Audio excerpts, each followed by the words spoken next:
Hello and welcome back to the only show that breaks down, cracks up, skews, and reviews each week's DC Comics. I'm the forgotten member of the Shazamily, Eric Shea. And I'm Jim Werner. And this is the Weird Science DC Comics Podcast, episode number 483. 483, welcome all you weirdos of the Get Fresh crew. We have a plethora -1 books for you tonight, and I think that people will enjoy some of them. I enjoyed some of them as well, Eric, but I found out today that sometimes when you're honest, people don't like that. But you just found this out today? Yeah. Well, I found out again. You have not been taking notes in your life. I found out again. Well, I don't like to take notes. I'm lazy, Eric. But I ended up finding out that if you don't like that Joker-Batman Deadly Duo book, that you are in for a tongue lashing. You are, Eric. And that is something that we ended up talking about on the Patreon Spotlight this week. So that means all the books will be positive about in this show. That's not quite the way that it's going to go. But really, the whole play for me was we always go with that idea that we try to be honest. Now, being honest, that's my honesty, your honesty. You know, I don't quite agree with yours, Eric, because I think you're sus, other people that like stuff that you don't. But that's the thing. They can like what they want. Yeah, we can argue about it.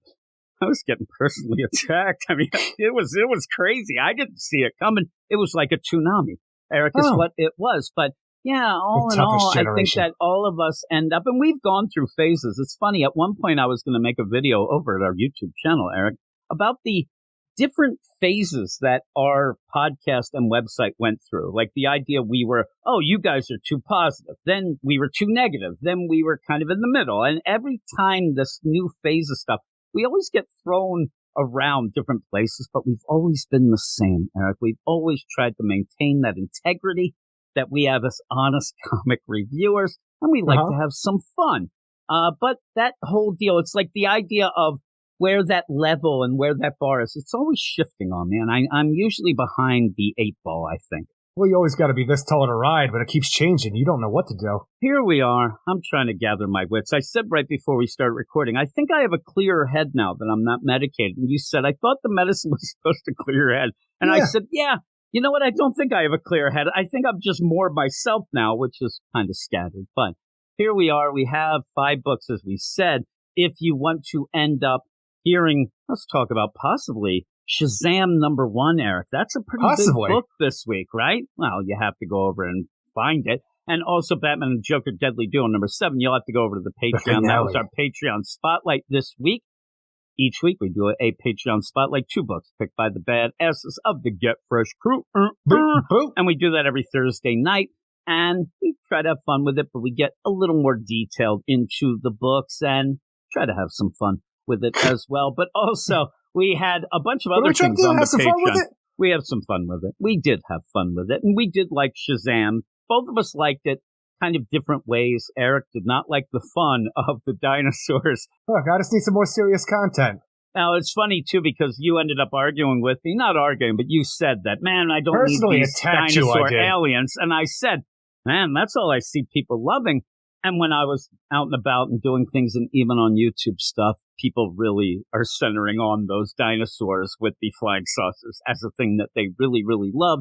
Maybe that's a symbolized thing of, hey, we're going to have fun. But Eric doesn't like that fun. I think we'll have fun tonight, though. But yeah, Shazam #1, another really good start of a book for the Dawn of DC. And I think that the Dawn of DC starting to get a bit of momentum. I was afraid that it might not. But is that momentum going to get shut down when we get the spookiest months of the year, July and August? For Night Terrors. Night Terrors with a K. Speaking of that, if you wondered if we were going to do the free comic book day, Night Terrors #1 here on the podcast. We are not.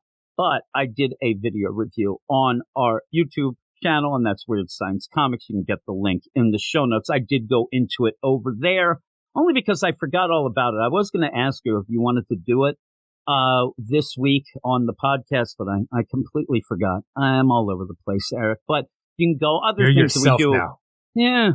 Yeah. This is like the Jimmy boy that you met back in the day that had the sticker still on his pants that said, oh, it wasn't extra large then. And you laughed at me, and I got so sad. I've been actually, now that I am not medicated too, I'm a little more emotional. I'll tell you that. I ended up I almost cried today. I ended up buying pretzels for Rafe and Logan. Well, I ended up buying pretzels for Rafe and Logan. They always would want this cheese that comes with it, that cup of cheese. And I got them all that. I set out, told them that I got it, and they didn't even touch it. I was really upset. I really was. Toughest generation. Yeah, got all upset. It made me a little sad. Maybe some of these books will make me sad as well. But some of the other things that we do on the Patreon that you might be interested in if you are a DC Comics fan. I did our new 52 review podcast, continuing Red Hood and the Outlaws with issue number 3. That actually got me emotional, Eric. That's the issue that shows you Jason Todd's most cherished moment when he decided, he was sick and then Batman stayed in with him. But he left it behind, Eric. He left that behind. No, also, we did that. Ended up doing the Secret Origins podcast with the first appearance of Wesley Dodds, Sandman, from 1939. And do you have Sandy the Golden Boy there? No, he was not there. It was maybe in issue number 2. It was funny, too, because this issue was actually the New York World's Fair Comics number 1. And in that, I'm telling you, in that you had a Superman story, which for some reason on the cover he's blonde. You also have a Slam Bradley story. You have a bunch of characters, and each story is Superman, ... at the World's Fair. Slam Bradley, ... That's all it went. But none of them ever really got there. Wesley Dodds, he was going to have his ray gun at the World. He never really got there. The ray gun got stolen there. He had to go recover it in his wetsuit from back in the day. That's just Speedos and nothing else. But he did have his mask on, but that was pretty fun. And like I said, also ended up having the free comic book day deal over at our YouTube channel, as well as the big news of this week, which was there's 3 new Golden Age books. The new Golden Age stuff, the Jeff Johns stuff that he's doing with the JSA book, and the Lost Children. Lost Children. And that is a Alan Scott Green Lantern book by Tim Sheridan, a Jay Garrick Flash book by Jeremy Adams, and a Sandman book, Wesley Dodds Sandman by... Now, do you think that Alan Scott stuff that Tim Sheridan's going to do already has an outline about it for the stuff that we actually were supposed to get during the Infinite Frontier era of DC Comics, where the idea was, oh my God, Wildcat's missing, and Jade, Obsidian, and Alan Scott have to go looking for the rest of the JSA members? I think it's just going to be back in the day showing you his sexuality, actually, Eric, from the actual solicit or the intro. I think it's just going to be an introduction to the character.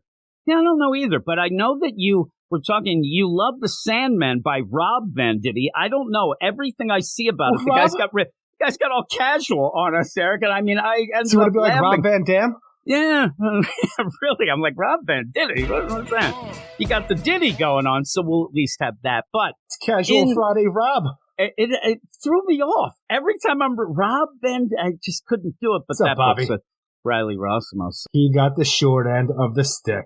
We have all that, and like I said, go over to our Patreon, patreon.com/Weird Science. Also, check out our YouTube channel, Weird Science Comics. But back to the most important people on the entire face of the earth, right, Eric? That is Eric, and me as well, I think, because we're pretty self-centered. But we're going to give a shout-out and the roll call to the badasses of the Badass Crew. Remember, they picked those 2 books for the Patreon Spotlight, Eric. I know that you know. Here we go. We have Trevitt, and thanks to Yeah, he ended up going up to a badass, so thank you. Nice. Eric K, Double K, we'll hear from him later. Jeffrey Greek, Zach Walker, Stephen Bat Dad Mitchell, The Annihilator, Ted Probst, I Love Punchline, Stuart, Michael S, Cam, Matt Razor, D-Man 3000, Niels T. Wart, David Fink, Stephen Baum, Jason Colby, Sue 42, to you and me. Congrats to his daughter. Picked out a very expensive college, he told us. Yep. Michael G, Ken Alec, Comic Boom, Rocky, Anita Hard One. That is a double. What is going? That's because I almost messed it up last week. Mark Jager, Bill, a beer of the Ruben, Carlos, Snow Wolf Marv, a Matthew Rapier, a Luke Hollywood, Simon, Luis, Manship, Andrew Belfast, Swanee, Anthony G, Josh Vermillion, Batman Beyond, Mark, Brandy Murray up there in Buffalo, and doxing his ass, Double A Run in Minnesota. Eric, I got through that pretty quick. I did not stumble on Anita Hard One. And shout out to all time. How dare you? All-time greats, Rob Lewis and Reggie, but that's that. I'm having problems. I really thought that I was going to be like, all right, I'm ready. I'm ready to go this week. now I'm having problems, Eric. I don't know what it is. I need you to swear pick this me is up the by intro to every show. Maybe. It just feels, I don't know. I feel off now. I feel like I'm all over the place, jumping around in my seat. I almost hit my mic I'm never moving forward times. because I feel like I'm reliving the same podcast over and over again. Maybe. So that's a real good commercial. Hey, everybody, listen to this podcast that never changes. Well, maybe they still enjoy it. We did get 2 new reviews on iTunes. I'd like to thank whoever did that. We have no idea what they were because it just seems like they might be but there is usually a delay. You get the star ratings and then later you may get the written review. I'm hoping it's positive, Eric. Well, the thing is, I haven't checked it in a while, so I don't know how long it's been there. I just figure, like, okay, we got 2 new ones. I'm sure that a star reviews that. This was new since, like, Wednesday or so, I think, because I always end up checking. That seems like plenty of time. And we do now. It takes a while, I'm telling you. And with that, though, there's a lot of new people listening, so maybe this isn't the same old for them, Eric. It's brand new. It's brand new to them. Yeah, they're probably used to it already, but we'll get used to things as we go off. We're going to talk about the books. We're trying to have fun. I had this whole write-up. I was going to talk about things like the Fleshlight and how I had problems at the Giant today where I almost peed my pants. Aficionados. Almost peed my pants there. Ooh-wee. I ended up thinking it was one of those where I'm like, I think I'm going to pee my pants. And then all of a sudden I thought I did, but I didn't. And then I had to run out of there. I totally understand this. Like, this is what everybody has to look forward to getting old, apparently. Maybe. I ended up thinking, is this what happens when you hit 95? Holy shit, what's 96 going to mean? Yeah, I had some problems there. All that time I was looking for Tanya in there. Then I ended up getting. I thought you were looking for Depends. No, it's after I bought those soft pretzels that got me sad. My eyes were leaking, my dick was leaking, it was all problems everywhere. I did. I actually thought I had problems with my problem with a little leak. I didn't, but I thought I did. Better? I didn't know what was going on. I ran out. I fell over. Freaking fruit salad came out my ass. I don't know what was happening there. But there you go. There's the intro. We're going to go off to some books. We have 3 books to start off the show. And boy, they're bangers, Eric. I know that you're going to love them. I wonder if you were upset about the order, but we'll get into that when we come back in just a moment. I knew it. Oh, yes, Eric, we're here with the books. Not really a theme song. I actually realized I don't have any song for any of these 3 books, except maybe the crazy. Batman's Dead. But we're kind of beyond that. So I thought, well, he's alive again. Well, yeah, so that's why I didn't play it, Eric. But it does mention Failsafe, and it probably mentions Failsafe more in that song than they do in these books. But still, the idea of DC messing up. And again, no theme, but I thought you might get a chuckle out of that, Eric. But here we are. We have 3 books to start out things. And I said that you might not really enjoy the whole deal of how I set this up because I did put Superman last. But it is Jon Kent's Superman. But we want to accept Johnny Boy as a Superman, though I still want him to get his own persona, his own deal, maybe his own power set, which seems to be coming on. And Lex Luthor of the Injustice, world, he thinks that there's something pretty keen about that, right? Down Everybody there at the does. 5 and dime. It still ends up, and I think a lot of people were talking about something we have said all along. It seems like that power burst, the solar flare. It does. The New 52, new power of Superman, the solar flare. Yeah, it really felt like, remember how big that was? And then when we got it, we're like... And then it would leave Superman powerless for 24 hours for him to recharge. Yep. Remember, he was almost addicted to actually, like, now I can get drunk. Oh, yeah. Right. Now I'm like Eric I can Shea. taste things. Now I can taste things like a burrito. Oh, no, now I have diarrhea. I wish I had my powers back. He wanted to be more in touch with his human side, Eric. But we'll get to that book. When we get to it, we have a couple others. Before there, I put The Flash second after Batman. Batman will always come first, usually, but that's what I heard about him, Eric. Poor Selena. Seriously.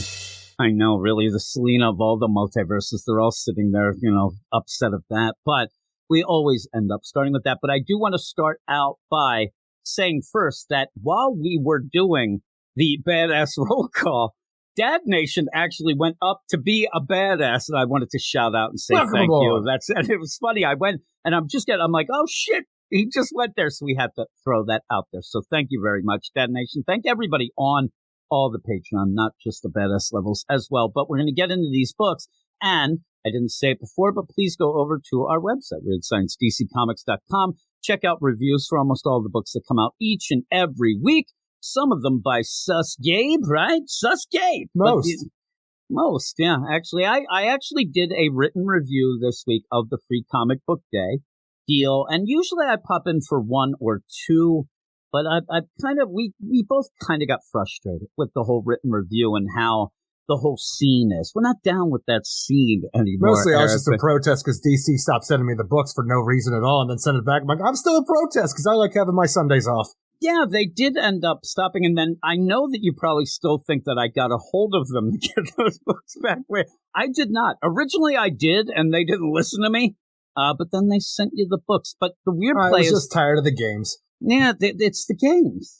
Well, I don't get sent any press releases, and I don't know why. I do. Everybody else, yeah, but I don't. And so I end up trash. Sitting there. Yeah, I know. You don't even look at them. At one point, I remember telling you to send them to me, and that's too much work for both of us. But forward.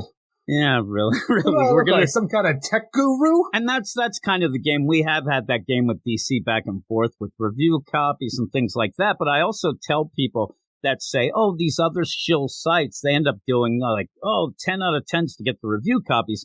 Legitimately, we got the review copies for a 3.5 out of 10 review for a Batman and Robin Eternal. That was what got it. Eternal. And when that happens, though, when we do get them taken away, probably, we don't sit there and, like you said, we're not going to play the game. If it happens, it happens, whatnot. Oh, my, please, DC, give me the books back. I'll give 10 out of 10s all day long. This one guy when he's a reviewer, one of the sus ones we might talk about occasionally, but he's on... No. Gabe's R sus. See, that's it. Gabe's R sus. He's not anybody else's sus. He's R sus. Gabe's like a family member that you're like, oh, man, that Gabe. But nobody better say anything about him or I'll get mad. Maybe. But you end up where this guy's out there and he's talking about the idea that we're on more trade dressings than anything. And trade dressings. Yeah, trade dressings. I'm like, really? What is that, ranch or fucking Italian? And so he ends up saying that, and I want to get involved. And I want to say, like, yeah, that's because you're sus. That's because you... But what I did almost say is, yeah, but I think that maybe me and Eric are actually in more comics than you. I'd rather be in the comics than the trade dressings, right, Eric? We are on some of the trade dressings. Again, it just says Weird Science. Nobody has any idea where to go to when it says that. So again, we weren't playing that. At one point, we joked that we were going to say, like, ooh, let's do this, like, Reviewer 101 blurb and see what... Sometimes you do that. If you enjoy a book, like, well, I'm going to be on the... I would never say trade dressing, but I'm going to be on the trade. Yeah, actually, I think the last thing that was big for us being on was you and the Three Jokers. I believe when they had... I couldn't remember, was that or Doomsday Clock, one of those joints? I think it was the Three Jokers when they had the, press release. It wasn't even on the trade dressing. It was on the actual press release. It wasn't for the first trade of Jeff Johns' Shazam with The Magic is Back. I mean, at one point, somebody out there... That was good. I mean, that's the fun part. When you do end up thinking, I did it. That's why we know when others are being sus, because we know we were bad. But I ended up, at one point, I was on the Black Hammer Volume 1 trade. And I was so happy because I really did like that. I really thought that was really good. Jeff Lemire, one of my favorites, even though he ended up blocking us for some reason, but I blame Gabe. But we end up all that. And they ended up where, oh, right, I'm on this. This is cool. It's something that I could really get behind. I ended up saying, like, this is new, but it feels classic already. Like one of those, like, classic. Yeah. So I do that. All of a sudden, I go and I'm in the bookstore at one point, and I said to my son, Logan, oh, you got to see this. I'm on this. And I pull it out. I'm like, what the fuck happened? It's all like Scott Snyder and, all those guys. They ended up doing a redo with all big creators. I wasn't big enough, Eric. I lost You think out. That's bad? They changed things up. At least you were there. When we were in Green Arrow, I showed my younger brother, like, hey, look, I'm in a comic book. It's like, so what? The comic's not about you. Yeah, we were in the Green Arrow. It is funny that even every time that you end up having anything done by our man, I always look to see if he's done anything with us in the books, and he's not doing this anymore, Eric. He's not putting us in books. We're not in anymore. But we were in probably about 6-7 issues, and also in a Marvel issue. We were one of the crossovers. Oh, my goodness gracious. But he can put us in a bunch as well. Yeah, he can did. That was pretty cool. Pretty cool of all those. And again, it was never because we were kissing ass or anything. It's because we were honest, Eric. So here we go. Is that why? We're going to give... Yeah, I think. I don't know. I don't know why. I thought they enjoyed the podcast. They took a fancy to us. Well, they did seem to enjoy the podcast. But here we go. And I've heard over the years people who did and didn't enjoy the podcast, and people are listening, I guess. I did end up, right before we start here, I'm all over the place still. I thought that little break was going to do me good, Eric. But I thought about it, and I was going to ask you if you thought the same. That remember, every time we get like Rebirth came out, or even maybe the DCYOU, but Rebirth was a big one, that all of a sudden you get that wave of new podcasts. You get, oh man, I'm going to do a podcast. But I don't see anybody joining in on this Dawn at DC. I don't it's see anything. I guess.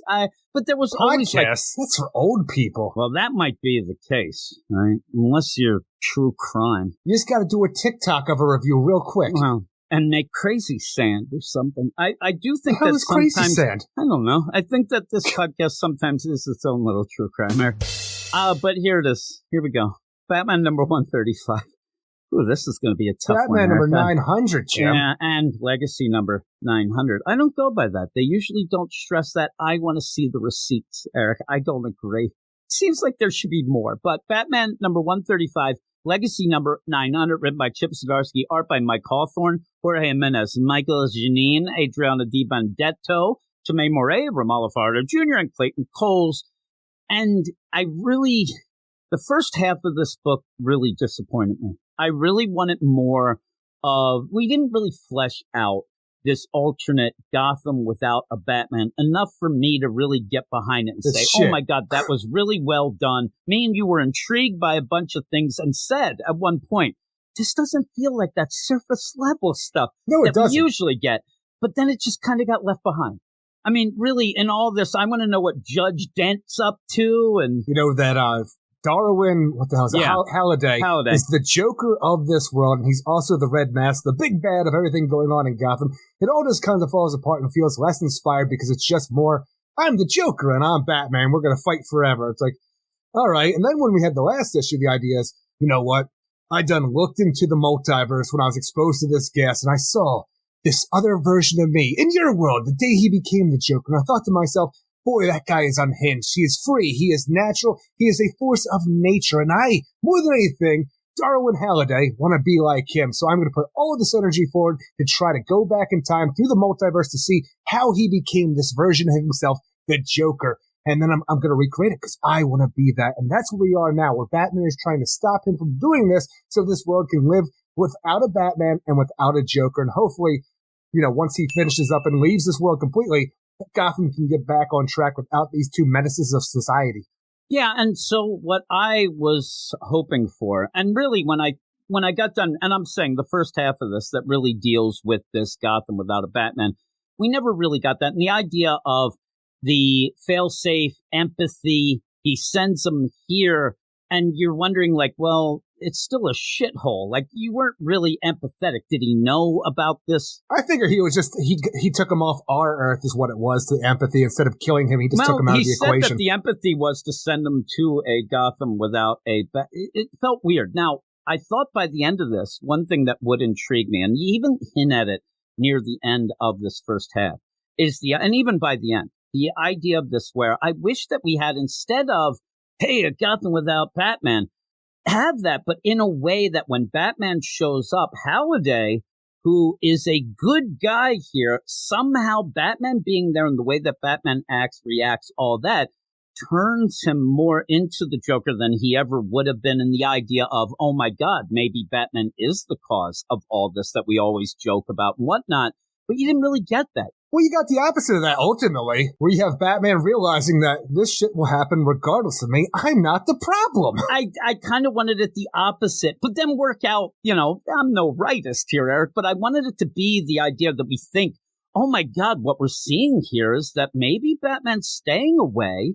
A Gotham without a Batman's better, and he's here. He's the one who mucks it up all the time, because that's always the joke. And I thought there'd be a clever story in that, but we didn't really do that. And really, by the end of this first half, you kind of realized that there was a lot of things left behind and a lot of things we didn't get that I really wish that we could have spent more time on. And I'm not sure if this is one of those, well, Chip Zdarsky, when he first started this story, did they know full out that the spookiest months of the year, July and August, there was going to be a shutdown? Because you're going to want to then have a break. You can't really connect unless you're Ram V. He seems like he doesn't care. He has no shame in his game. Those 2 months being off, he's not going to, and we'll get back to it. But you think that maybe this had to rush a little, because this did feel a little rushed, especially the first half where you end up. Well, starting last issue, I think things kind of fell apart. Like I said, the idea that Halliday is revealed as the Joker, and then it's like, all right, I got to become the Joker myself. But the way we do that even becomes more convoluted and almost silly for this.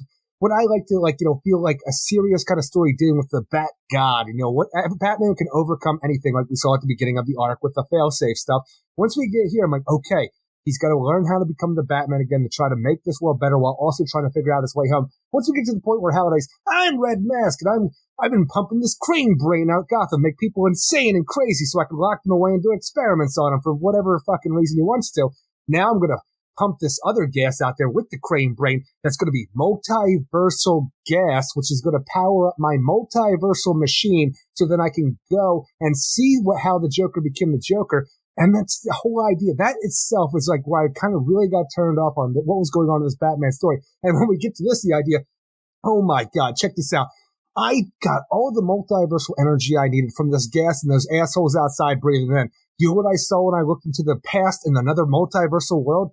I saw that I'm the guy that turned the Joker into the Joker in our main continuity. He looked into a puddle after he fell into the chemicals, and he didn't have just a bad day. He saw my jerk-off face, and I made him the Joker. That is my lot in life. I can never be the Joker, but I'm going to be the man that makes the Jokers, and this completely falls apart for me, because not only do you ruin the freaking, the Killing Joke idea of one bad day, because now it's just this Halliday asshole.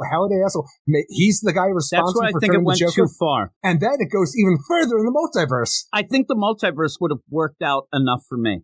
I don't like it in our main universe, the idea, because like you said, it lessens some things, but I think that maybe you could have had, it's weird, you even will play like the idea of the 3 Jokers, even there's like a little wink wink, but when you get into the multiverse, I don't mind that. I don't mind that he wanted to be the Joker, realizes he can't, has this multiversal energy, and somehow a sane Joker ends up creating the deal. I don't mind once we get into the multiverse, but the thing about the idea of getting there, I didn't like. The idea, though, it's like not only are we going to fuck up our main continuity, which I really do care about, but I'm going to go and use time and space to go and do all these things to jump into other things that people care about and muck up the works over there. Does it matter in the end? Who knows? Because we're just there to screw things up and move on. Yeah, but one of the things that I didn't mind, and we talk about this with the multiverse, and I don't know if they're going to deal with this. I don't know if anything, I'm guessing no. Eric, the multiverse, it heals itself, we've heard. But, and also continuity's a pretzel. But I don't mind one thing, that if you were going to go and do some things, because we always talk about any time, and usually you get the same Earth. You're going to go to Earth 3 a lot. But every time you do, it's reset. Every time you do, it's like nothing ever happened there except what's happening now. And I thought maybe this is one of those where that could give something like a Batman Beyond universe where the Joker's back or something like that. Maybe you can have a little offshoot, a little deal with that, and it might spice things up a bit. I know that it ruins a lot of things that people do like with that, but it's still, anytime you're going to have multiverse, it's going to be an Elseworld type deal, obviously, and you can play with it. But I like that maybe you can get some progression or something different from these stories. I don't think we will. I think this is just going to be pushed aside. But I don't like the way that we get to the multiverse, because I think it's kind of silly, the idea of multiversal gas charging this whole thing up because of crane brain bullshit. Fear with the crane brain combined with that, and it's but weird. When we go, it is actually the best version of a multiversal travel, because while we always complain that any time you go to any world, it's always the same thing you see all the time, like the greatest hits version of a multiversal like Elseworld story. Here it makes sense because it's also time and space. So he's actually traveling in time and space. He can go to any point in these worlds. So it's okay to see those points where we're always seeing things because it makes sense there. Any other time, it's just kind of bullshit. But that's also the problem with it. It's like, oh yeah, Red Mask, he went to the Dark Knight Returns universe right at the end of the Dark Knight Returns, like, freaking number 3, I want to say what it is. But the idea, and then the Batman came and the Joker, he was going to come back to life even though the Batman had just, fought him and the Joker killed himself. And I'm like, you really just going to mess up the Dark Knight Returns like that out of nowhere for no reason whatsoever. I don't think anybody's going to, you know what I mean? It's going to be one of those where it'll fix itself and nobody will ever deal with it. So it's there. But He did give him a hand, Eric. I have to tell you that. Well, which is honestly, that is the best part I wanted of the to see more multiversal of travel. that. Didn't you want to see more of that when you get there? Batman in the previous issue, he lost his hand to the ghost maker of this, world without a Batman world that we dealt with previously. And he's going through now with, putting some, he freaking cauterizes the wound. He puts some batarangs in there. Now he has like a claw/spike club kind of hand.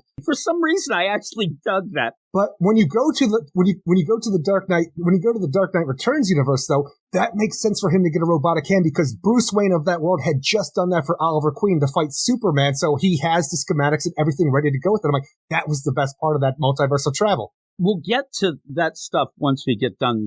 But I had people already arguing with me before about this and the idea and the term member berries came up. Oh my God, that's all this is. But I thought that it was a little, like you said, that Dark Knight Returns stuff, it's a little more clever if you actually sit and think about what is going on. The idea that he had done that exact thing with the hand. But I think some of the other stuff, while it is just fan service, I don't mind seeing the Batman of the multiverse actually help out Batman. And I'll tell you, we get something, I won't even say it until the end, but we get something that usually triggers the shit out of me. And I didn't mind. I actually thought we were going to get even further where we're going to actually go somewhere where you'll end up having Adam West himself and Kevin Conroy helping out. Then I would have been like, okay, we're going too far. But in the beginning, people were already upset.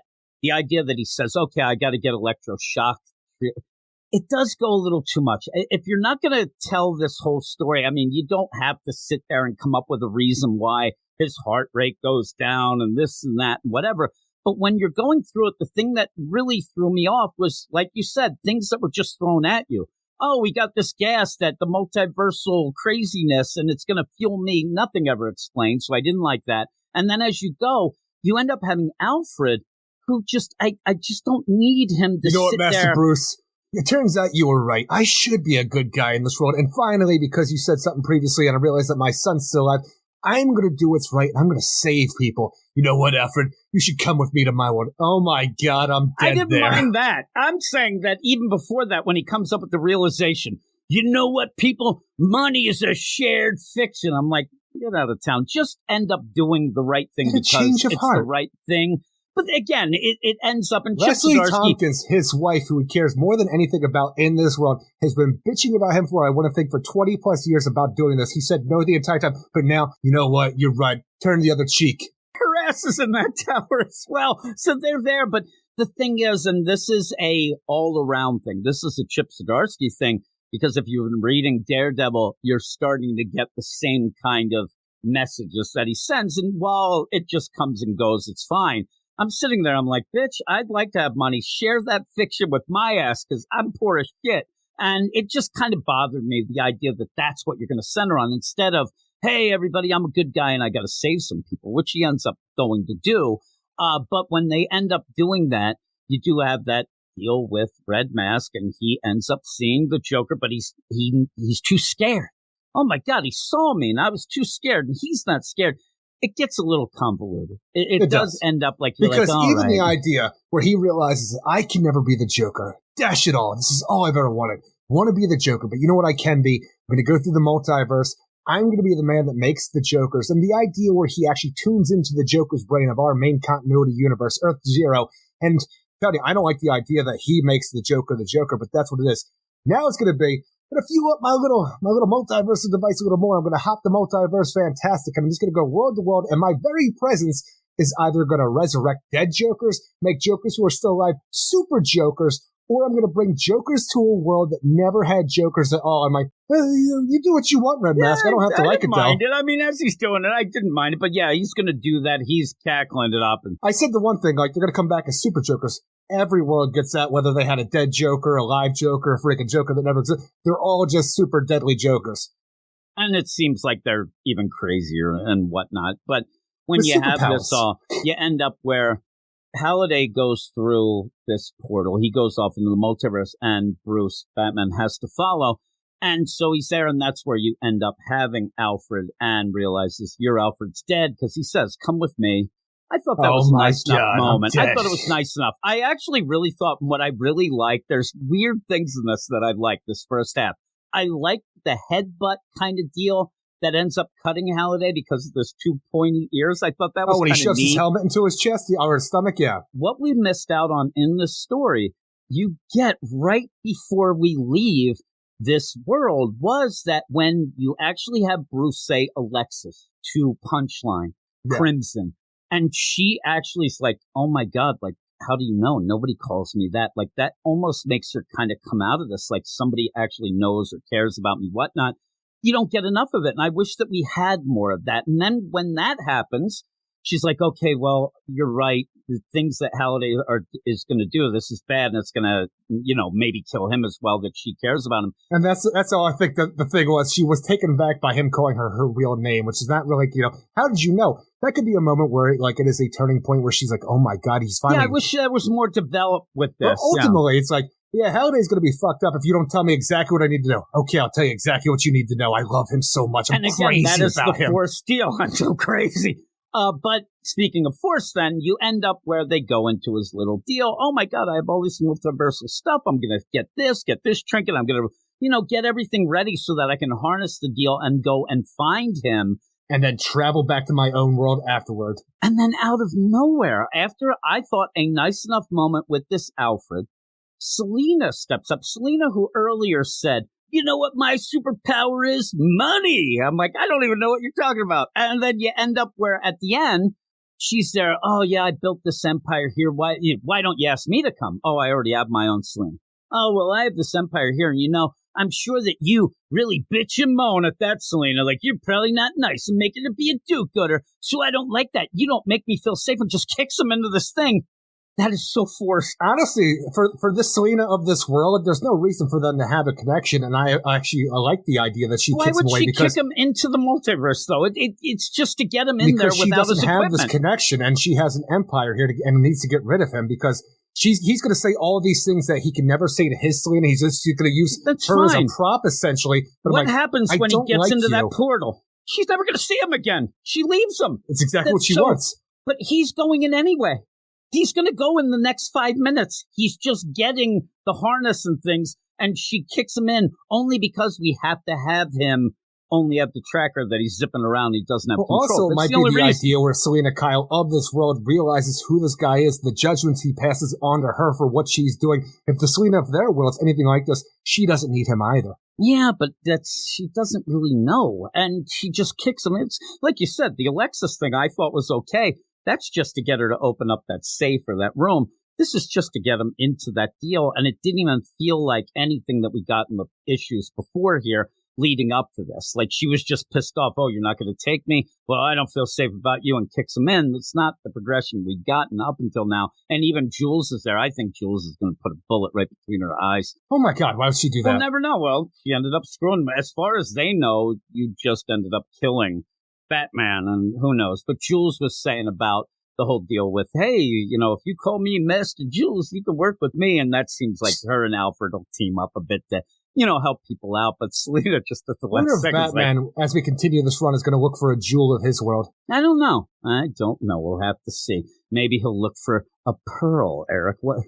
A pearl necklace. You end up where he starts following the Halliday, and Red he's going to go through things. He's in the Batman 89 universe, and there's the Earths that have been designated Jack for Nicholson a lot is back to life with red eyes, and he's steadily Joker's back to life, a super Joker of this world dynamic. And the thing is, I really wanted it to be a situation when we got into this where it was one of those unused Batman scripts where, like, it was even the Schumacher stuff with a Batman Triumphant where I think they're going to have, like, either the Joker's daughter or a Harley Quinn take on the mantle of the Joker, like they were there the night he died back in the first Batman movie. I'm trying to, remember how those scripts originally were going to go, but when we find out, it's just, I'm bringing Joker's back to life, and they're super bad now.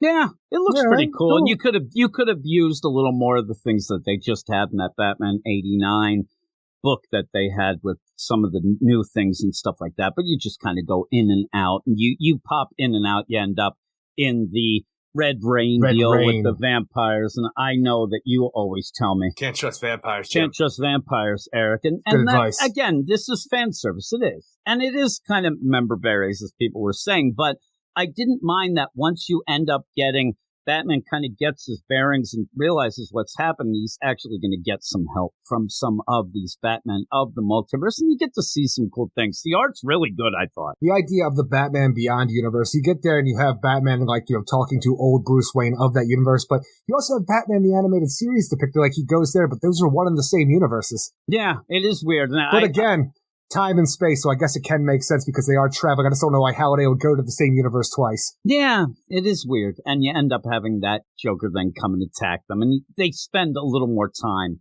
in the Batman Beyond universe there with them talking and the idea that, okay, I kind of get some of your thoughts that you're having, the old man Bruce and these, and they're trying to help him out. And then he ends up, you know, back in the day, comic universe, then he is in the Victorian Batman universe, I believe the one is. Then we get Kingdom Come, we get Injustice. We're just going to go through some of these like really, really quick, but some of them mean more. Is one Gotham by Gaslight when you say Victorian? Yeah, I think that it's even a different deal. The way I was looking it up, they were spelling out these Earths the way that they were spelled out. So yeah, it probably is the Gotham by Gaslight, but the way that they called it was the Victorian. I was going through a whole deal, and yeah, there's the Injustice deal. That guy's pissed off, Eric. He's got other fish to fry over there in the Jon Kent book.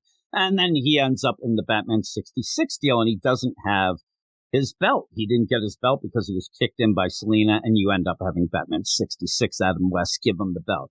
Batman always needs his utility belt. Every Batman needs a utility belt, It's yeah. fine. I mean, I'm not going to read this and get angry. I realize Super what's deadly happening. Cesar Romero Joker of the Batman 66 world. I like it. But again, I had fun with this. And that's something that I haven't had in the Batman book.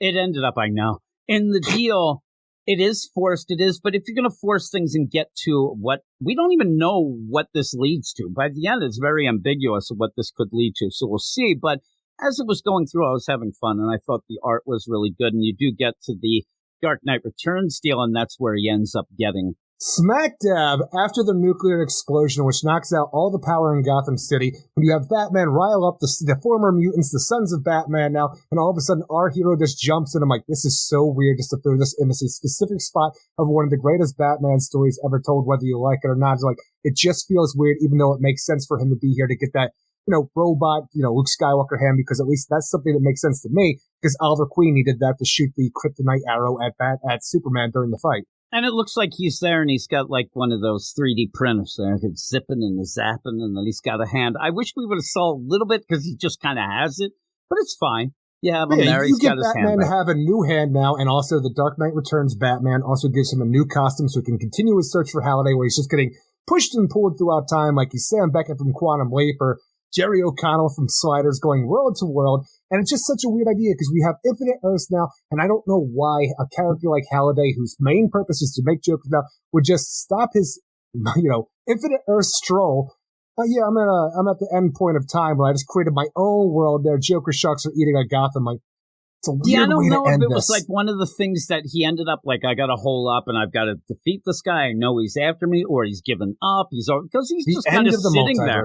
Yeah, he's just kind of sitting there. How do you have the end of the multiverse, though, where the Infinite Earths are recreated after Dark Crisis? Maybe he just got there. I'm telling you, he just seems like he's kind of depressed. He's like, what am I doing? Here we go. I created the Jokers. It isn't enough. He needed to stop. I don't like that it says the end.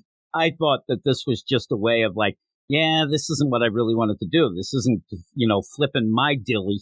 I'm here sitting, this is what they say, flipping my dilly. And so he kind of stopped. But, you know, with that, you end up getting the sharks. And yes, that is a setup. That's a full setup. But if you're going to set things up, I thought that it was kind of cool. And thank God I have my bat shark repellent. And even then he has it, and he's like, it looks like some Batman prepared better than me. And I'm like, all right, I usually get Look, I know we're having a celebration at the legacy number of 900, but you turned what I thought was a very super serious Bat God story that had me really compelled and interested into the last issue until, hey, everybody, we all like Batman. Here's the stuff that you like, whether it makes sense or not. I'm like, you kind of wasted your potential in my mind. The only thing that I did kind of think, and I had these theories that I ended up scrapping, but we are getting the dawn of DC. We're supposed to be getting the best of each. Oh, this is the greatest version of this character. You're going to have this, that, and the other thing. And I really think that maybe that's kind of maybe what we're seeing that he's going through. He's getting help from all of the Batman of all sort of things. And it does show you the Omniverse or the Infinite deal because you have the animated and all that stuff thrown in, video game stuff. And so I thought maybe by the end, it's like, okay, this is a Batman who's been helped, learned, and also seems to be kind of mind melding with all of them, including the Zoran R's for each of them. And like, is that a way to then get out of this to say it's the best version of him? I don't even know what the hell that means, because you are mind melding to the point where each Batman understands this is a Batman from the Earth, so we can just pretty much get past the fight, even though the Dark Knight Returns Bruce Wayne slugs him a few times before. Oh, that's right. You're Batman too. I got you now. My mind just jumped on.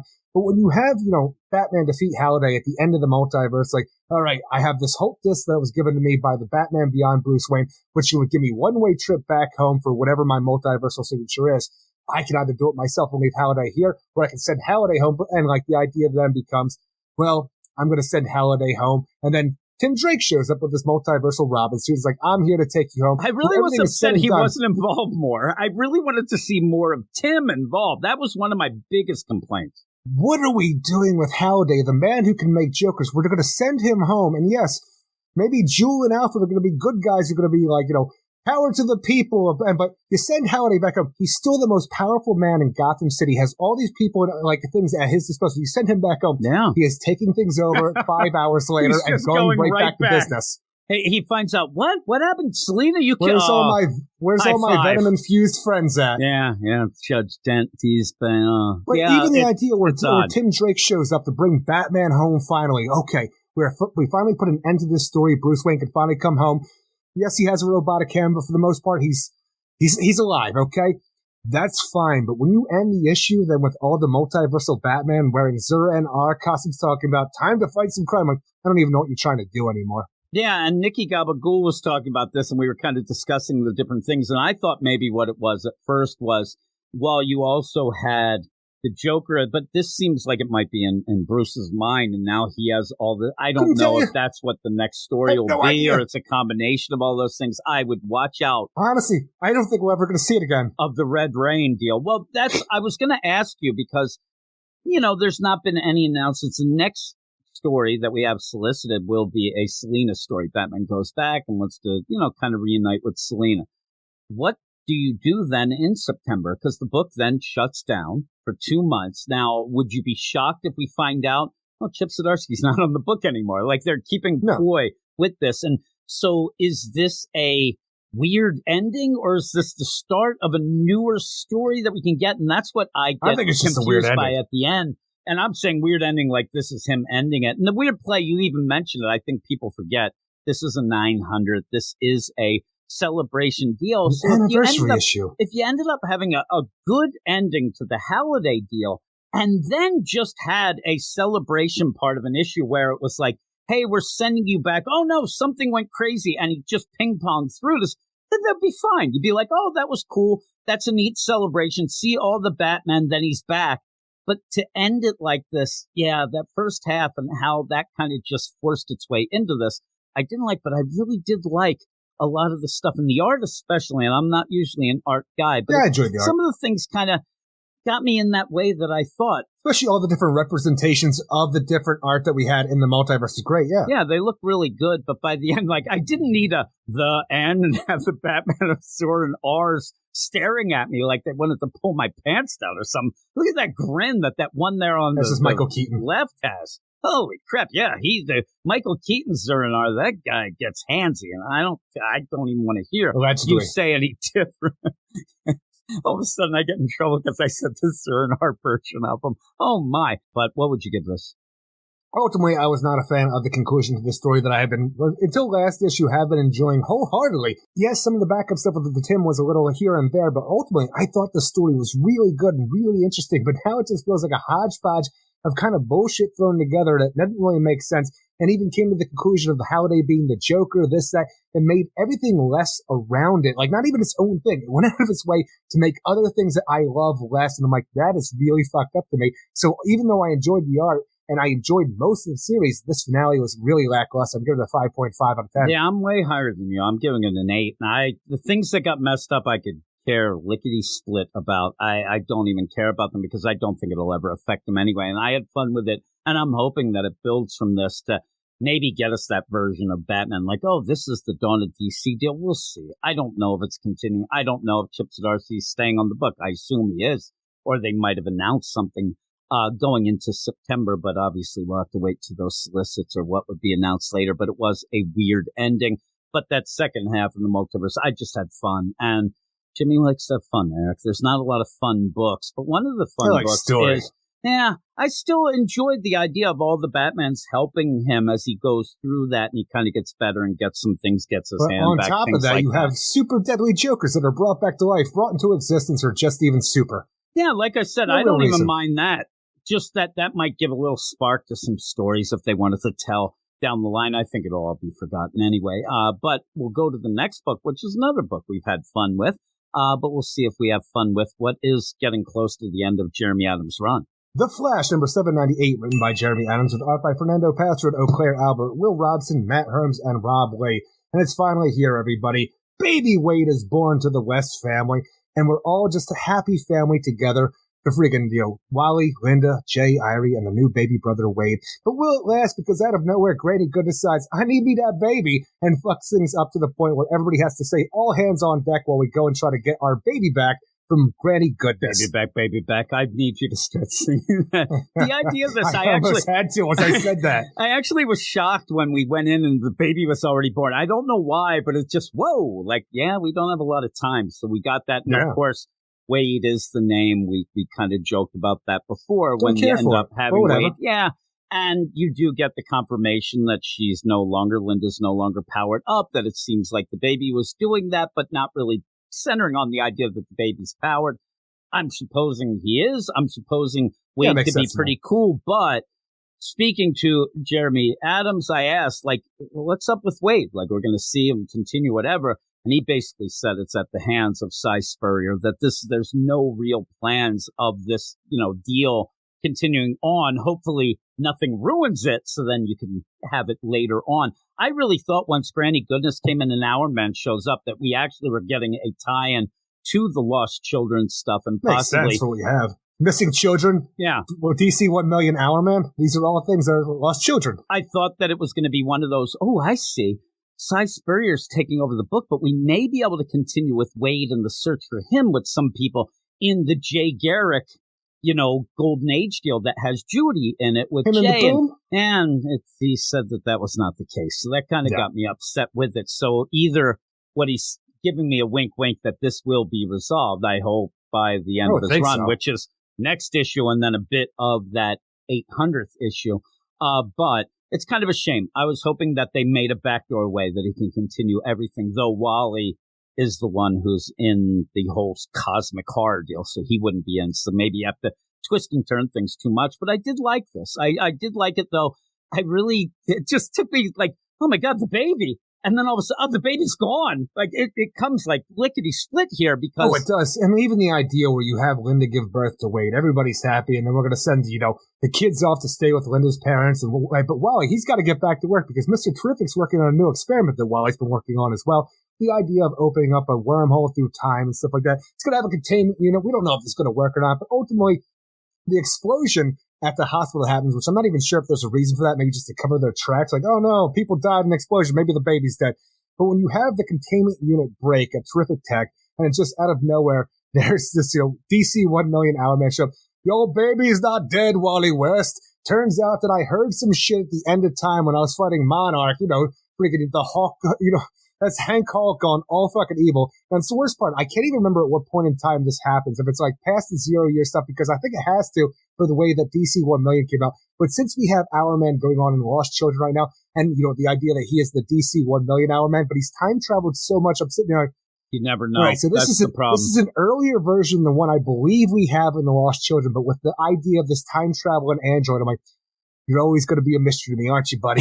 He's like, I've been dealing with that piece of shit X-Temp, and I'm really X-Temp, that's it. He was the Monarch at that point. It was X-Temp. And I actually, me and you talked about all these things before, and I kind of dig that. And the idea, though, that a lot of people, when they saw Hourman in this book, everybody likes to see things connected. So, oh my God. Obviously. Again, I thought, this is that clever way to allow Jeremy Adams to kind of continue a story, even though, like, almost DC saying, listen, we done messed up, but we can't end it. Cy Spurrier's already doing this stuff.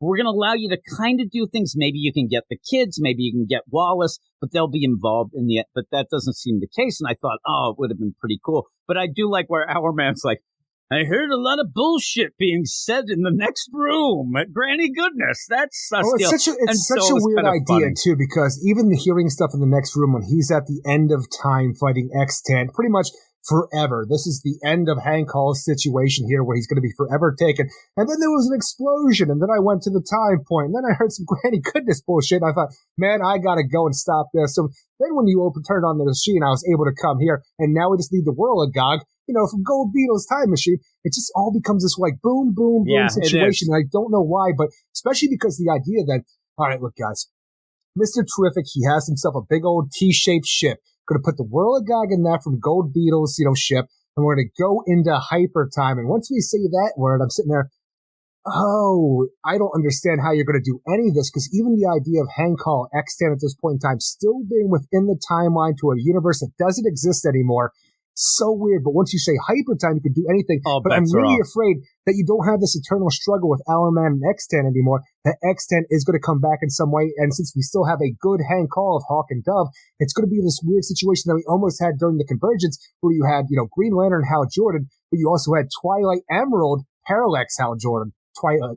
Emerald Twilight. I think you're giving DC a little too much credit, but even I'm just sitting there because it becomes convoluted, though, because whenever you bring in hyper time, especially when you have the Speed Force working in its own, magical way to do the Speed Force stuff, when you introduce hyper time, it becomes this really hard thing to put your thumb down on how any of this is actually going to work and how it's going to affect anything, because it can be anything at any time. It doesn't matter. And that's what they say at the end. But when you have this all and it's going down. And even with Our Man fighting Extant here, this is a version of Our Man that exists outside of the other DC 1 million that I have to assume is the future of our current continuity. So even that is a hyper time situation. So you can have both of these DC 1 million Our Mans coexisting because they're not the same being anymore because time had changed. Or it didn't.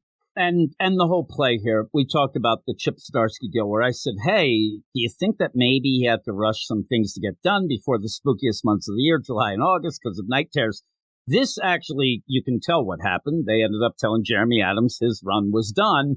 And this really does feel like things are pedal to the metal. We have to get these big things out. Wade Bourne, we got to get in this. Yeah, they are. And hey, remember when I had Gold Beetle introduced to Wally and I said, hey, hold off on those stun discs when you meet me for the first time. We got to bring that up. So we do in this issue. So you have these little callbacks to these things for when Wally West will first meet Gold Beetle and have their first adventure to save their son Wade before sometime in the future when Gold Beetle and Jay West start banging each other. Yeah, and I just want to let everybody know, because people were arguing with me at one point when I said that I wish that more people were supportive of Jeremy Adams' run here because the book would have continued, and they argued, no, that's not the case. He was always going to be off here. No, he wasn't. He's told me this. He's told a lot of people this.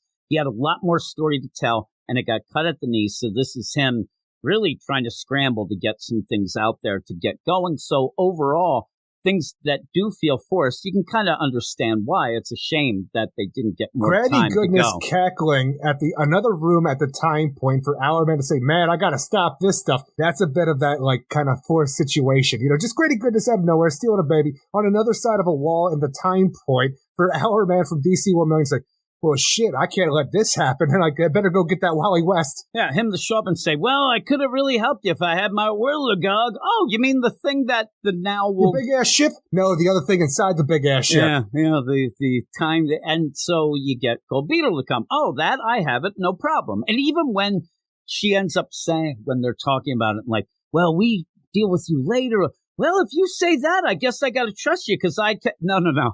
They could be lying, but you could be lying to them. And she's like, oh, whatever, go.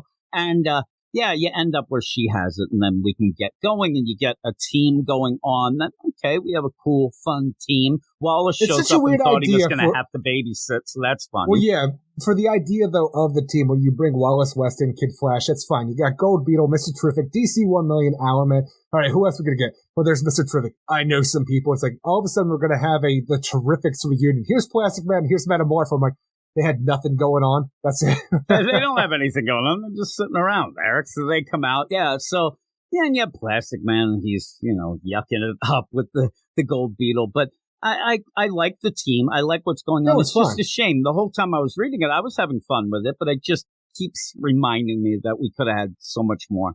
and so much better if this could have been given a little more time. But you don't have the time. But what you do have is a big phallic fair play rocket ship that comes out. I'm telling you, most people were like, it looks like a balls Mine's and cock. in the gutter. Yeah. Well, the T-balls, I was really sus with those before also. But yeah, they come up and they're like, yeah, we're going to go. The gutter. And they're going to go off into hypertime, into all this. And when they do, they're like, okay, we'll set this. And they end up going face to face and smashing into the wrestler that ended up being Wally's tag team partner before in that.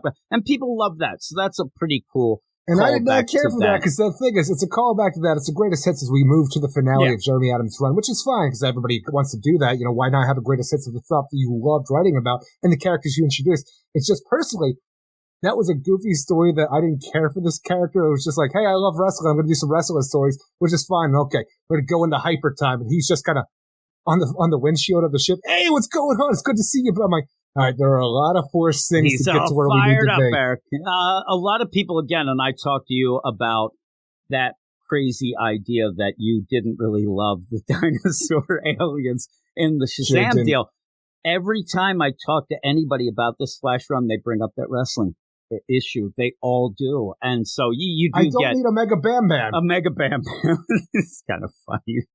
Oh, he's there and he's going to help out. But again, I don't mind because you have this one. Hey, brother, you open up. You have this, and then we'll have another issue. At least he got enough time that he can kind of finagle this in to get a couple issues to end this and not just one in-your-face deal. So maybe it'll work out. And like I said, he has a story in that big 800th issue as well, along with Jeff Johns and Mark Waid. I have been having fun with Jeremy Adams' Flash. Whenever we're dealing with the main continuity, kind of Wally West and the family stuff, especially the kids, it's been my freaking bread and butter for this entire Jeremy Adams run.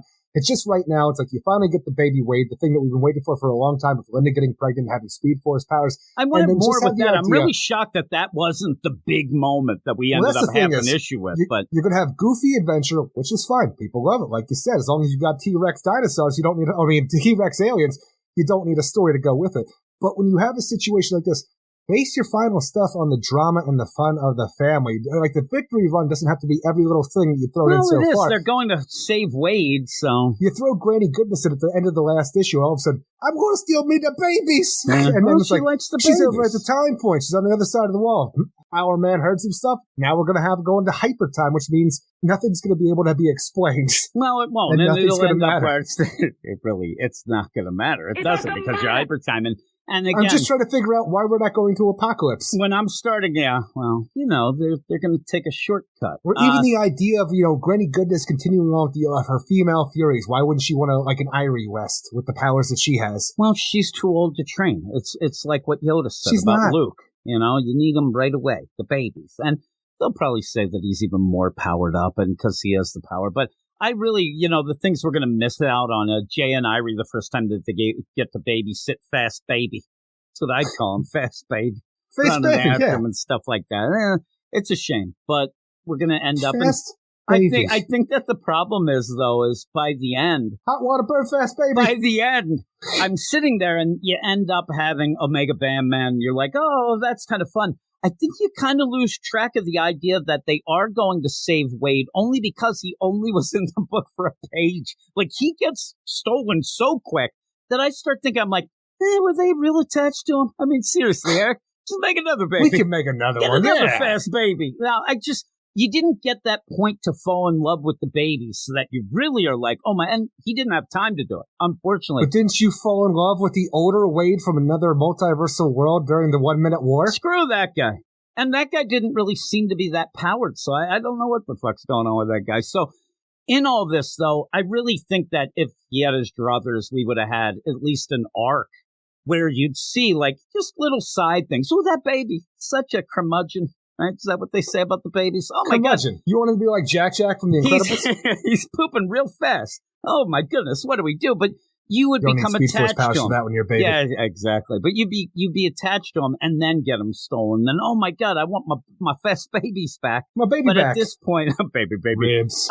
At this point, you're like, all right, I get it. But, I didn't get attached too much. I have more connection with Granny Goodness, and that's sus. So Yeah, what would you give this by the end? Ultimately, I think the art is great throughout this, but I've enjoyed the art throughout the Flash run, so it's good to see it here. The callbacks to other characters is fine, especially a Terrifics thing that I felt was kind of weird, but it makes sense with Mr. Terrific here, and it's continuity, so why not have these people call back? Because obviously I'm reading DC Comics, they're not doing much of anything anywhere else, so why not have that here? It's just the story was just a bunch of fast dominoes, bing, bing, binging each other to get to us to the point where we had to get as far as we possibly could for how little space we have left, which is really disheartening for everything that's going on here. The explanations feel kind of, I don't want to say half-assed, but along those lines to get us to where we need for how little time forced, we have. Yeah. So, it just feels really forced by it. I'm going to give it a 6.5 out of 10. I'm going to give it a 7. But I like it. I like what we get. It's just a shame that it couldn't be set up better, and it just feels forced, because it is. I mean, it really is. We understand the semantics of it, but I can't elevate it just because of the semantics. Unfortunately,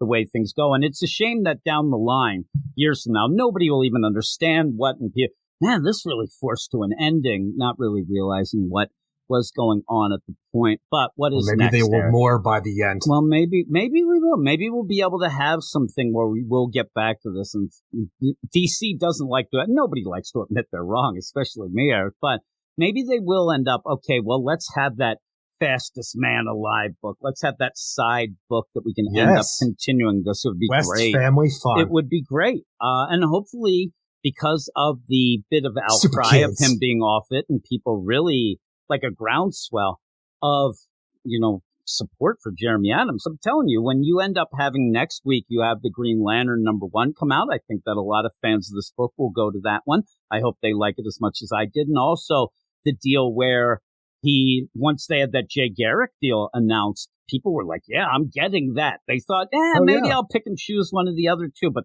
I'm getting that Jay Garrick because of how good you already have. Plus, that's a family book again. You got the booms. Also, the stuff that we have in Stargirl, The Lost Children, because you want to know more about Judy Garrick being taken from time, what it did to Jay Garrick, and I want to see the Flash and the Boom together once again for the first time. Boom. It was weird. I told you that I talked to Jeremy Adams, and it seems like they have this idea that everybody hates Judy Garrick the Boom. And I'm like, I don't know enough of her yet. Whenever we talk about Stargirl, The Lost Children, we talk about all of these characters that we love, these lost kids that are reintroduced into the timeline, all these different things. We never really talk about the Boom. No, we don't. Well, remember, she was just, chained up to the... Exactly. Yeah, to the... Again, though, I didn't get attached to her yet, just like Wade. Exactly. Eric. So hopefully that She's book no Salem the Witch Girl. Be able to do that. No, I love Salem. That's my favorite. But what are we going to end this section with? Those kids are so great. I'm telling you, and not unfortunately, but a lot of times we talk about that's a book that's picked a lot for the Patreon Spotlight. As we're talking about this, I just want to let everybody know, just if you didn't know, me and Eric love that book for the kids. Those kids. It's the kids, Eric. We love that book. Kids, David. So anything that could continue any of that, I'm down for. So what is the last book of the section, Eric? Adventures of Superman Jon Kent #3, written by Tom Taylor, with art by Clayton Henry, Jordie Bellaire, and Wes Abbott. And we continue Jon Kent's journey into Injustice, where initially we all wanted to see the big old jaunt with Val-Zod, Red Tornado, Jon Kent going to stop an Ultraman who's going world to world through the multiverse, killing Kal-El. But all of that seems to have ended now that we're in the Injustice universe, and the Injustice Superman killed Ultraman in the previous issue, and now it's just time for anybody who hasn't read anything about Injustice, didn't play the video game, has no knowledge at all, to be immediately caught up, because that's all that this is. Jon Kent is your foray into the Injustice world, but if you do know it, I don't know what you're going to get from this. Oh, I know what you're going to get. Bullshit, Eric. And here's where I'm going to get angry, because the idea that really we had begged and pleaded, the idea that Jon Kent was tortured in a volcano for year upon year by a doppelganger of his dad, and we finally were going to be able to get there, and actually he could work through some things, maybe with a couple of fist questions, his abuser, all these things, and it was nothing. This was a dupe to get to the Injustice universe. The agency was taken out of his hands to even see what he would do in a dramatic element by the evil Superman of Injustice. Now it's just, I was supposed to have a kid and then I got sad, but now the world's better for it, huh? Why? What are we doing? Because in my mind, what we're getting towards here is a redemption, or at least a little out for an Injustice Superman being a fascist overlord. Where are we in the timeline of this Injustice universe? Even then, that's not what I want. This is a Jon Kent book, and it seems like we're going to center more on the redemption of Injustice Superman. And seriously, the idea that we get shoved into this, You only have 6 issues, and we're 3 issues in, and now we're going to have a walking tour of the fucking Injustice world? If people who didn't like it aren't going to care. I like Injustice, but this is a greatest hits of Injustice. Just to, you're not doing anything new. In case you don't know, Superman's going to explain what you might not have read to Jon Kent to catch you up with what Tom Taylor's trying to do right now. But if you have read it, you're going to get the same bullshit you've already read. You have enjoyed, but you don't need to buy another book to get the greatest hits of it. Especially when that's not what this book seemed to be pushed at the beginning. This was something interesting that parts. was interesting. This was something that we really wanted to see for a while. And my stupid ass is sitting here on the sidelines reading this book now that we're in the Injustice universe that, the Ultraman had sent Valazad and the Red Tornado of Earth 2 into the Phantom Zone. I'm still worrying about the idea of how that works in a multiverse. Is the Phantom Zone one place where everybody in the multiverse goes? Is it its own dimension? Or does every dimension have its own Phantom Zone? Because I need that to be the case, because if everybody in the multiverse goes to the Phantom Zone, that place should just be overflowing with badass Kryptonians. It's going to be really crowded. You better watch yourself. Even then, when you have this where, okay, there was a mystery at one point, Eric. The mystery now is what the fuck's going on. But the idea, oh my God, Ultraman, he's going and killing all the Kal-Els. Why would that be? And you kind of get, he's a bad guy. To make himself more powerful and then less powerful. In this, Lex says, he's kind of pissed because Kal ends up wrecking his things, and that's it. You get this weird description of it where he says he's just mad and went and did it. I'm like, bullshit. Even that, it's like, I had another Superman and this android. I'm like, really? Like, you can't even say the name. Oh, they're stuck in the Phantom Zone. Well, we'll look for those later. I want you to see this great idea here that I have set up this great world where there's no problems. And then you end up, and this is where, and I ended up talking to our guy, Ange, who is a big Superman, Supergirl, really fan, but really does like Jon Kent as well. He is a very positive guy. This is a guy who doesn't really like to badmouth a lot. This guy loved the Steve Orlando Supergirl, so that tells you how positive he is. You end up coming into... And he's furious. He's like, how the hell did this end up changing into an Injustice deal? I avoided Injustice. Why am I here? He didn't really care, ever dealt with that. He's not a video game player. He didn't do it. And he even said, and he has a point, you may waste only a page, but you're wasting a page with Flash to come in and tell a joke, where he even said, it felt like a Marvel Universe type joke, the idea when he comes in. But that's, again, everything almost points like, I didn't think we were going to be doing this. Like, why? And it doesn't seem clever in the way of, oh my God, I didn't think it'd be this. And now it just feels like, oh, you just wanted to dupe us into getting to this Injustice stuff. Because I do think that overall, the one thing that bothers Tom Taylor about everything he's done, he used to be the guy who kills people. That was always the deal. And so he's gone. I feel like it started with this, though. Yeah, it did. But it even went with other things, and even his other Elseworlds deceased, all that. So then it all of a sudden becomes, well, I'm going to go so far from that Jon Kent won't even punch anybody. And now in this, I think the one thing that sticks in his craw is that people, you had that evil fascist Superman, but the story was not making him the hero. He was not the hero of this universe. He was somebody who had that one bad day and just went too far with the help of sus Wonder Woman. And it all did. Wonder Woman's the true villain. She is. And she starts talking her nonsense in this. And again, that kind of made me giggle. But I just get the idea that at the end, it's going to be like, you're right. And you're going to get this play of, oh my God, Jon Kent Superman is so wholesome that he can even fix the Injustice universe. Well, again, it's not what I wanted from this series, because the Ultraman thing is the big sticking point of Jon Kent's backstory, even to age him up at this point. You need that confrontation. You never got it, and I hope at some point, like we just talked about the idea before, the multiverse fixes itself. I hate that so much, but I've never wanted it more in my life than Ultraman being brought back from the dead for no other reason. Just bring him back because I need my crime syndicate back, because you can't make my boy look like a bitch that fast. But when you have the situation of the Injustice, which I don't care about, but now that we're here, what am I going to do?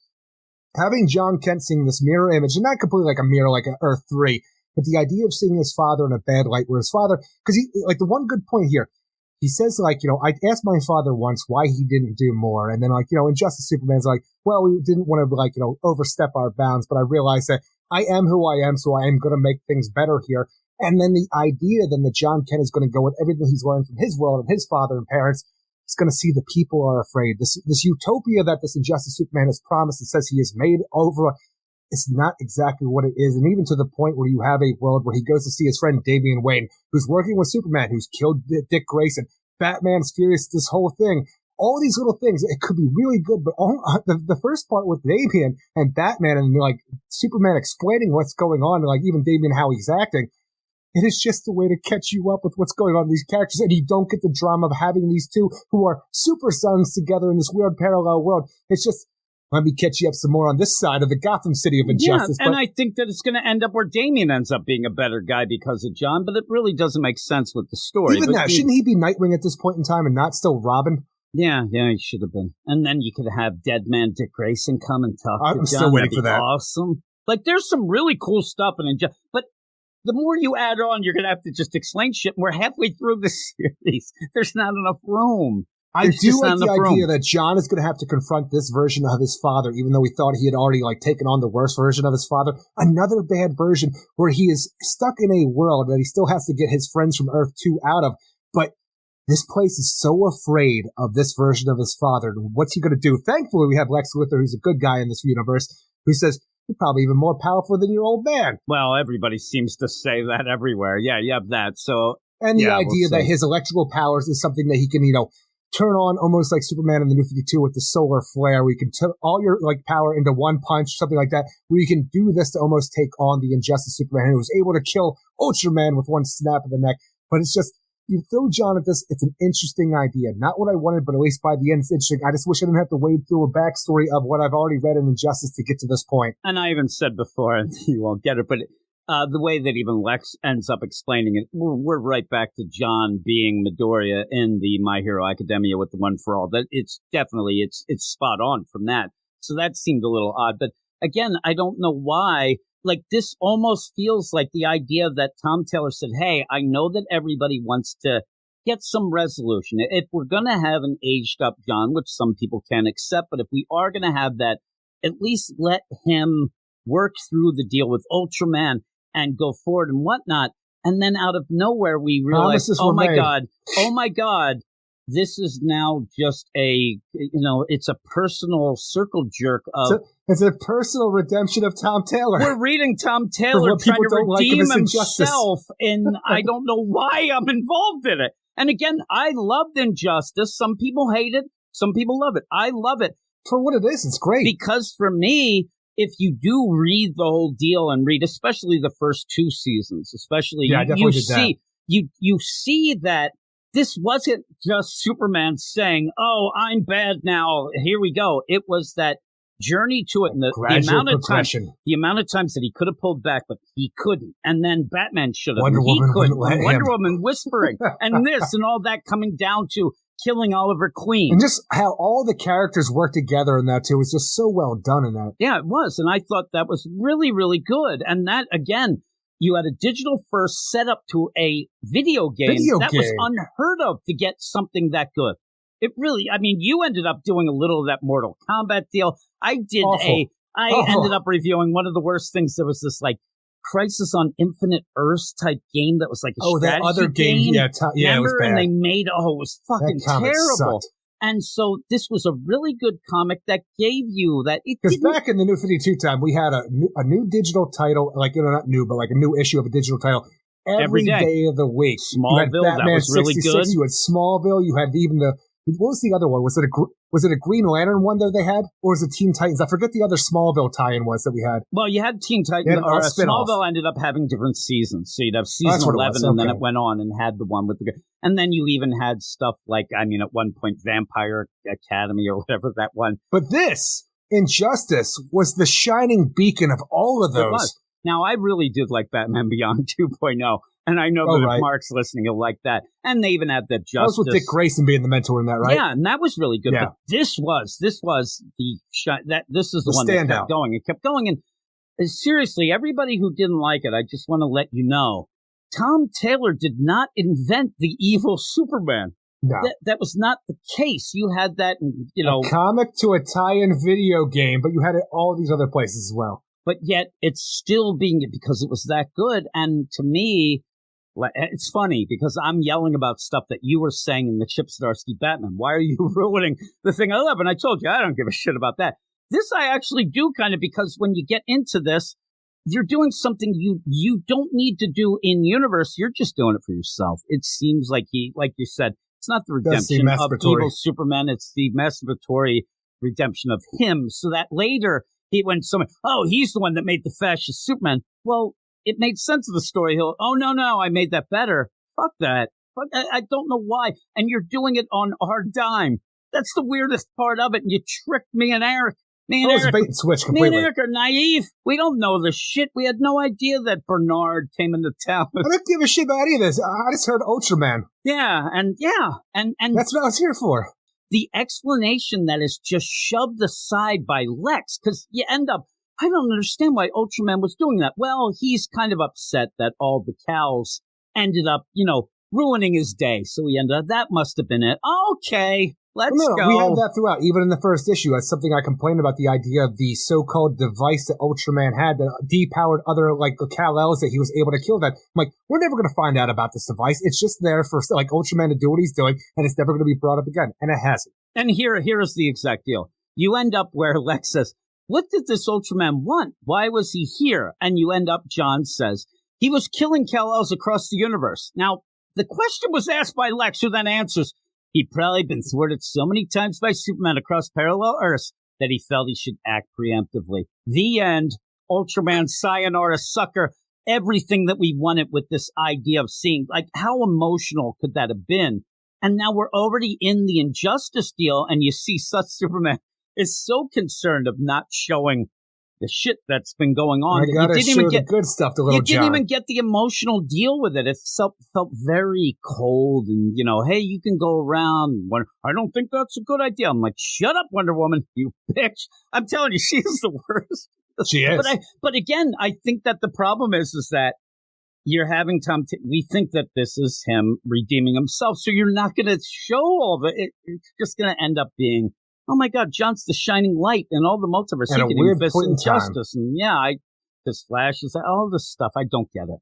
We'll see what happens. We'll see how it goes. But it's just weird. It's just weird. And then you get the Damian. Damian, seemed okay. He would it's be fun. I just wanted more out of this. Yeah, I did too. But it was just a way to say, this also happened over here in case you didn't read Injustice. Yeah.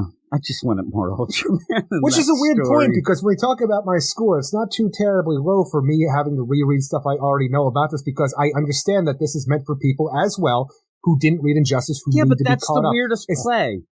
Why are you doing it then, right? Because if you think that everybody's against this, you would assume but you have to let it all goes around. So it's a double-edged sword for me, where I don't need it, but I know other people would need it who come into this fresh without the knowledge of Injustice. So it's a weird situation, but the utter lack of progression for this actually killed me a bit. I love the art, but it's just, I needed to get somewhere more than, I don't think that this Superman's world is all of that great. And that's all you get by the end when, you started the issue out with the exact same thing until a walking tour of Injustice. But I'm still going to give it a 6.5 out of 10. I like this series. I just wanted it to be less Injustice. Yeah. Fuck you! Fuck you, 5 for me. I like the art enough. It's just, again, coming from my deal, I like Injustice. I don't need anything redeemed. And I know all this.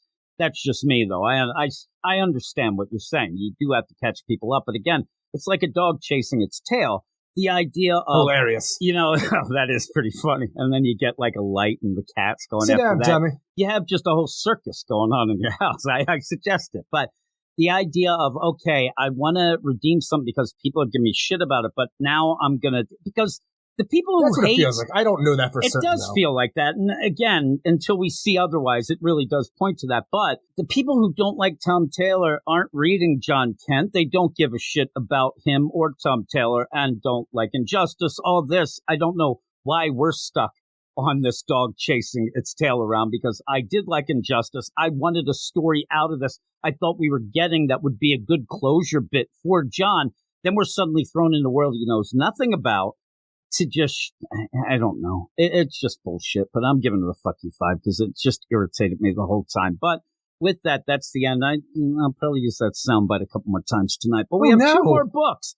A couple more times, 2 more books, Eric. I don't know if that is a spoiler, but we're going to go up. We have some mail this week. We're going to do that right about now. Oh, Eric, there is Dancing Mike with a little tribute to the now passed on Gordon Lightfoot, who died this week. So R.I.P. to Gordon Lightfoot. I thought of that song right when I heard that he had died, though. I heard a lot of people playing Sundown, which I thought, boy, that would be a good song for a parody. But we'll deal with that later. But we have the mail here. If you want to be part of the mail, you have to email us at weirdscience, dccomics@gmail.com. Is that what it is? At gmail.com. And you end up like Eric K, double K, gets to hear his mail. What a treat, Eric. And he asks us a question. He says, to Jim and Eric. The hero will be Jim. The hero. It'd be an epic fail if you did it, though. That's true. Dancing Mike said. I love that all of the songs were based on you being, epically failing, except for episode 1. Was it episode 100 that I had him change, or was it just a birthday? So episode 100, I had him change all of it to make me sus, and those made us giggle. To Jim and Eric, is what Eric K. says. Nightwing and Tim Drake are two of my favorite characters. Jim, you had mentioned Nightwing is one of your favorite characters. More Dick Grayson, but still all iterations. I just love Dick. And Eric has mentioned that he likes Tim Drake's first ongoing series. I wanted to know, each of you, Jim, what is your favorite era of Nightwing? And why, for example, he says pre-Flashpoint, New 52, Rebirth, etc. would be the Chuck Dixon stuff that I ended up liking the most, pre-Flashpoint stuff. I think that's the strongest, and usually what most people who like Nightwing would point out. New 52 was okay. Rebirth was a mess. I mean, we had a lot of crazy stuff. But for Eric, which part of Tim Drake's run was your favorite and why? And he says, for example, before Nightfall when he is at school, Red and Black costume, or Red Robin, which would be your favorite? Honestly, the Red Robin costume is something I was never really into, and at that point in time was always just like the hunt for, Bruce Wayne at that point. But when we get to the Robin series itself, I do like the early Tim Drake stuff a lot, where he is becoming a capable Robin, like when he takes on King Snake, and along those lines when he actually goes up against the Ghost Dragons and Lynx. That era is great, but for some reason, even though I like Nightfall for nostalgic reasons of how silly Asbat was and just the breaking of Bruce Wayne's back by the new character Bane, I like all that stuff, but I don't like Tim Drake in that era, because there wasn't a lot for him to do during that, because it all became about Jean-Paul Valley. But after that, it really takes on its own thing, like pretty much the era from when, after that until Young Justice. I still like all the stuff after Young Justice and even the Teen Titans run with the Robin series until it was canceled. It's just that era where Tim Drake was becoming Robin was my favorite. Yeah, and then he says he liked the New 52 Nightwing because it was a bit darker than what we are currently getting. And me and you had that badass red freaking symbol on his costume. Yeah, we did never like get that. Anymore. Love that. The thing that is the problem, though, when I think of the New 52 Nightwing, I just feel like, Kyle Higgins never got to end that story. It kind of got cut off because of Forever Evil, when he's zipping along with Zaz on one shoulder, swinging through the nation. You swing through Chicago to Gotham City. That's all you do while holding a serial killer in your arms. Well, he has that there. And there were a bunch of things we'll bring up from that New 52 run, but it just felt like it was cut short. Yeah, that sort of thing. And the idea that little girl knew his identity, that was the end with Zaz. She was going to do some weird stuff that was going to get her killed and all this. It was fun, and he's saying it's darker. It was darker. We did actually like the idea of him going to Chicago, too, when he was living on the couch, just hanging. Yeah. That was pretty cool. It was like we never went anywhere because we ended it completely, but that was the idea that Chicago was going to be the new Bloodhaven. It was like the new Bloodhaven. It was like a Bloodhaven in that universe that was more realistic. So I did like that enough. That was the first Nightwing that I read. But then going back and reading the Chuck Dixon stuff, that was a little bit better.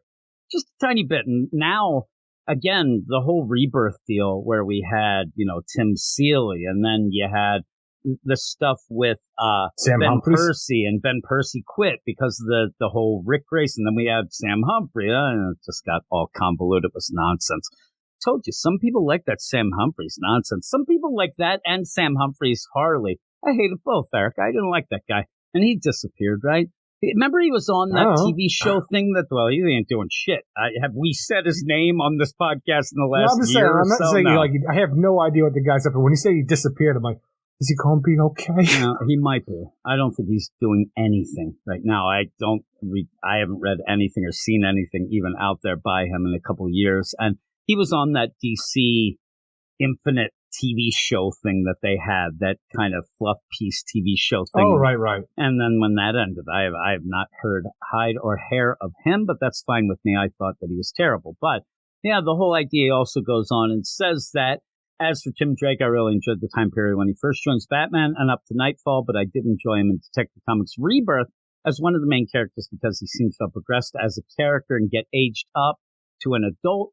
Thank you as always for all the podcasts. And then it was all taken away. I like the beautiful mind, Tim Drake, where he's just writing symbols and shit on the floor. Well, he lost the thing his is, mind. even before that, when Tim Drake is supposedly killed right there, but he's teleported away by Mr. Oz, all of that should have had a gigantic impact. He comes back. Nobody says shit about, where were you, Tim Drake? What happened? Oh, I was in a parallel universe prison where fucking Doomsday was there. Yeah, Doomsday. Nobody asked shit. Around. Yeah, it was very odd. Very odd. That whole deal in the Superman Reborn and all that shit must be Superman Reborn. It really got like, okay, that didn't make sense. Almost speaking of Superman Reborn and trying to bring everything together, when we were talking about The Flash and the idea of DC 1 million Hour Man previously, and like, where does he fit in this whole thing? I don't know if it actually makes sense. I was going to bring it up where we talked about that. I completely forgot because we moved on to other parts of that book. But I don't know if any of that, actually what I was talking about makes sense because I think the timeline should be intact after Doomsday Clock now. Yeah, who knows what timeline is even going on? I'm telling you, that's the whole play. But Hank Hall should still be Hawk in this new timeline. What we're saying in that first section is why I ended up picking that song about continuity being messed up and things like that, because it is kind of a pick and choose error. At points feels like the story over continuity, which drives us insane, but some people seem to like it. I don't know. The World's Finest stuff does it in a way that at least they wink, we're on the separate little pocket area here. I don't mind when they do that, but these other books, they need to have a set continuity. In our deal, you're more of a continuity kid than I am, but I'm starting to get with you. I'm starting to realize that, yeah, some of this stuff is nonsense. And the Detective Comics we actually like, that was another one of those stories, and we seem to be the ones where we like a story, but when it starts getting wonky, we'll start saying that, but nobody wants to agree with us. They always go with that set, catchphrase. Oh, that's this, and that's this, and oh my God, that Hawkman by Venditti, every issue was great. The whole first 12 issues was pretty good. After that, it's a little extraneous and extra. I don't know, but Eric K. says, thanks for always listening to the podcast. The two of you do. What he's saying is he hates everything that I do by myself. And he just said it. I heard him. And he says, love, Eric K. So Double K, thanks a lot. He likes what me and you do, Eric. That is a diss. That is a big diss on me. I'm going to go and cry before we get to it. Probably does. it probably does 100%. But I try to get you, to get some other things going. But you have other things on your mind, like the Evil Dead. Is, I'll go and do some other things, and all of a sudden he'll send a mail. He's like, I like what you two do together. I'm like, there it is again. There it is. I can't do stuff on my own. No, it'll end up being like all of a sudden Eric K. will be like, hey, I really love these extra things you do together, and that'll just inspire me to, come on, Eric. Eric K. said, now I got you wrangled in for 50 podcasts, but you got it done. Okay, we're going to do the Elseworlds podcast where all we talk about is every issue of an Elseworlds story. Well, Eric, you've saved this, and I actually do have a little sheet that I had of things that I would do next. Elseworlds was one of those, also a year one podcast. I was listing all these things. Year one would be pretty cool. I've been sitting here thinking about these different things. I'm like, I have reread almost all of the Dark Knight Returns at this point, like the entire series after the first one. I'm like, this would be the first one. Then after that, you have Batman, Superman, Generations. Well, I actually, and you might think I did have a thing where I was on the app and I just saw that they had all of the Elseworlds, a lot of the stuff in like one section. And I hit there, I'm like, oh, this is pretty cool. Like, you got the Red Rains, you got this. I'm like, ooh, we could do all this. This week I just started the DK3, the Master Race, because I never finished that. I think you and Brandon, or Brandon on his own, might have done that story. Yeah, Brandon ended up liking it at first. Remember, though, you're getting the best version because, boy, that was delayed. Oh, my God. I remember at that one. And that's why I think great, you bailed. Though, right away in the first issue? I think you bailed because it was like we didn't have it for months. And then you're like, yeah, I'm done with that. Me and Brandon continued. Week, I read for the first time The Dark Knight Strikes Again because I remember when it came out back in like 2001, 2002, and I'm at the comic book shop. I'm like, this looks like ass. I feel so far removed from when I read this as a kid. Like, it just seems so out of place. And I read it for the first time last week. I'm like, yeah, this is pretty bad. Like, I can see what they're trying to do, but ultimately it fails at everything. Yeah, I can't even remember anything from that because it was so delayed. But yeah, Brandon, mostly the thing about the DK2, the Dark Knight Strikes Again, that I wasn't really thrown off of. When I first looked at it, when it came out, I'm like, look at the Flash there, this black costume with the short sleeves and shorts on. I'm like, I hate this. I'm not reading this. And it makes sense, though, once you go into the book. I'm trying to open up my tablet. I wanted to tell you what I read, because I did actually reread Red Rain the other day. I enjoyed it. It's okay. It's okay. And then I was sitting there. I'm like, okay, now that I read that, I'll do this. I had a whole list. I was going to tell you some of the things that I read. Dark Knight Returns is still amazing, though. Yeah, you always did like that. So, yeah. Well, when I was a kid, I was a little thrown off about it because it was such a different Batman than I was used to, especially for when it came out. Like, I think I first read it back in 1992, with a trade paperback, and I just didn't understand the idea for being how young I was at the time. And there's nothing more, I don't want to say misleading, but giving you mixed signals that a topless woman with swastikas covering their nipples. Like, am I supposed to like this? What am I supposed to feel about this? I'm a little weird. I think I remember me and Brandon even talking about that, and even when you continue some stuff and whatnot, we're like, yeah, it's a little sus. It's a little sus here. But even so, it's a classic, obviously. I'm trying now to I ended up, there's Batman and Dracula, Red Rain #1, but then I was going through, but I have a bunch of crazy stuff. I don't know what's going on with the app. I ended up going through a bunch of things, but it never puts everything that I read in my dive back in. See, right. I want to dive back in, people, and I can't. On in. I'm trying to, now I'm going to go to my deal, and I think this is great, Eric. I started a list of Elseworlds of what I was going to, there it is. And we have 2 items in it. I end up having Robin 3000 #1, and Batman the Blue, the Gray, and the Bat #1, Eric. Are you aware of that one? I don't recall that one, but it sounds awful. By Elliot S. Magin, and the S has an exclamation point, and you end up with the American West during the Civil War. There's some I never even heard of. I never heard of that. Robin 3000 was going to be next on my list that I was going to read. I don't know. You just made me think that maybe I should. Did you ever read that? No. Okay, so you don't know either way. I probably won't read it anyway, but I did have a whole list. I thought I had more in that folder than just those 2 sus ones. But I guess I think I saved something as well. I don't know. I'm not real hip with how they set up the app. I always get confused and lost, Eric, is what happens with me. I ended up getting rid of the Marvel app. Oh, shit, actually, I think I did read Robin 3000. I'm looking at the covers now. It came out in 1992. I'm like, yeah, I think I might have. I don't recall it, but I'm looking at these. I'm like, this is very familiar. I also have Batman Master of the Future. I got, here's some others. Batman Houdini, The Devil's Workshop #1. The Devil's Hand, maybe? Yeah, I had a bunch of things. I would start with some bangers, personally. I know. Well, Red Rain's a pretty good one, and kicking things off and things like that. But you still need to read that Batman Superman Generations I've been telling you to read for a decade. Well, I ended up putting that up for the Book of the Month the one time. Nobody voted for it. Because they don't know what they're missing. Maybe I'll put that up next month. Just an Eric Shea essentially special. Like a Batman Superman 5G situation, because it's pretty much them throughout the decades from 1939 on. Yeah, Generations, as I call it. But that is it's a long story. It doesn't even make sense. I'd have to tell you at some point. I'll tell you later. There's no story. I just said it. I'm just goofy. But that's the mail. Thanks, Eric K. Thank you, K, for mailing in. Somehow it got us on the Elseworlds deal, which it's so funny that you said that. That legitimately was the next thing that I might have tried out, that or a Year One, which I thought was pretty cool. And the funny thing is, you mentioned The Dark Knight Returns. I ended up Year One, and then I saw that Superman Year One. I'm like, yeah, I didn't like that so much when you ended up getting that more recently.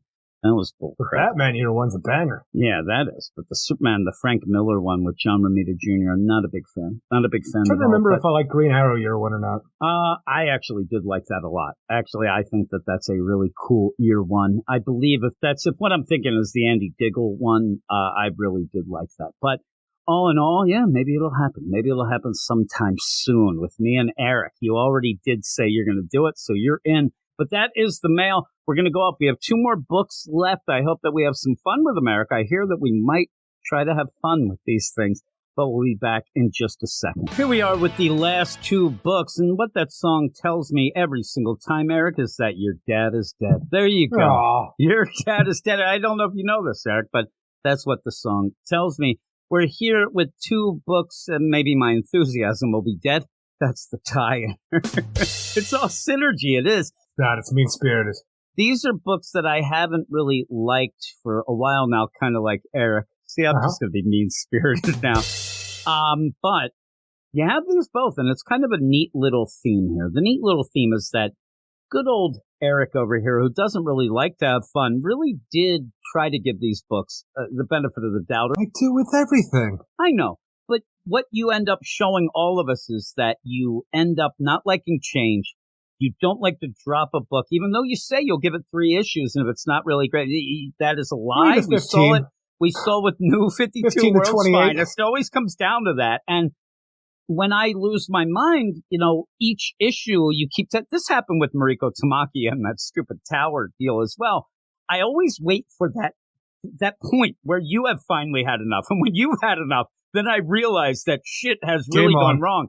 And so each week that we read these, both the Poison Ivy and the Joker, the Man Who Stopped Laughing, I always think it's going to be that week. I think it is again, Eric. I think that the Poison Ivy, you're not going to, because you're going to say that, well, we're changing things up now that she's in Gotham. Thing but is, that Man Who I have Stopped told Laughing. you before that the Poison Ivy I've been off of ever since the original story ended because it fell off hard. You're still like, I know you're off it, but not like me, and I think that but the Man Who Stopped Laughing, that book is bullshit. Or is it? I hate that book so much that I had random people sending me things about Matthew Rosenberg this week because of this. And remember when we first gotcha. Well, no, because now everybody realizes this is not a vendetta. It's just true. It's life, Eric, and I don't like living it. You can not like a book, and then it could be a vendetta as well. And it almost went to the line of the vendetta. Isn't there the deal, though? Wouldn't it be that at this point, I would not be reading or reviewing this book? It'd be done. But you and your stupid, sexy ass, you're making me read it every time we get it on the podcast, because that's what we do. So maybe it seems like a vendetta. It's the frustration that I have to go through this each time. Vigilante Southland. See, that was fun, though. It wasn't. Simon still brings that up in the Slack every month. That was fun. Do you remember at work where I had that big gummy bear container where I had a bunch of comics? It was almost like a little short, like long box situation going on, or a short box, I guess it would be, where we had a bunch of comics in there. It's going through it on Thursday. We have a Vigilante Southland issue in there. I'm like, this is fucking nuts. See, I lost my mind going through, say, the Ann Nocenti Catwoman, Katana, all that stuff. But yet it was still fun. Even the Steve Orlando JLA, at the end of it, we did laugh and magic have brick. Fun. Yeah, or tasered up Prometheus. What's a great threat, that Prometheus? Oh, that Prometheus. You really fell hard, buddy.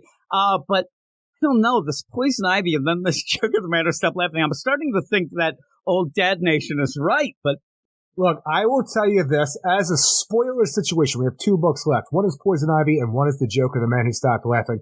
Poison Ivy at this point in time is a lost cause. The Joker, the Man Who Stopped Laughing, it's not great. I will never tell you that at this point in time because the story's gone absolutely anywhere fun at least. It could bounce back. Poison Ivy is a lost cause. Well, here's the thing.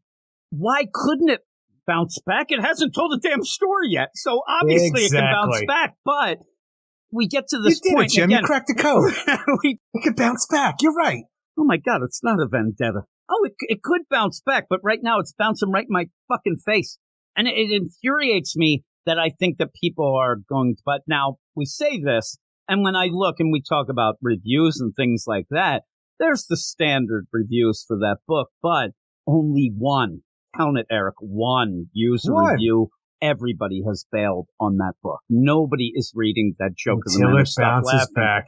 But when is it going to be too late? When do you sit there and say it's too late? All Matthew Rosenberg is doing at this time is trying to pad things out, much to his chagrin. I'm sure he doesn't like it either. Until Night Tears Us Over, when he's going to come back with the big story that we've all been waiting for. He just didn't want to be interrupted. I thought there's a possibility that this book actually doesn't get interrupted. Bullshit, I can't remember him right now. Oh, my God.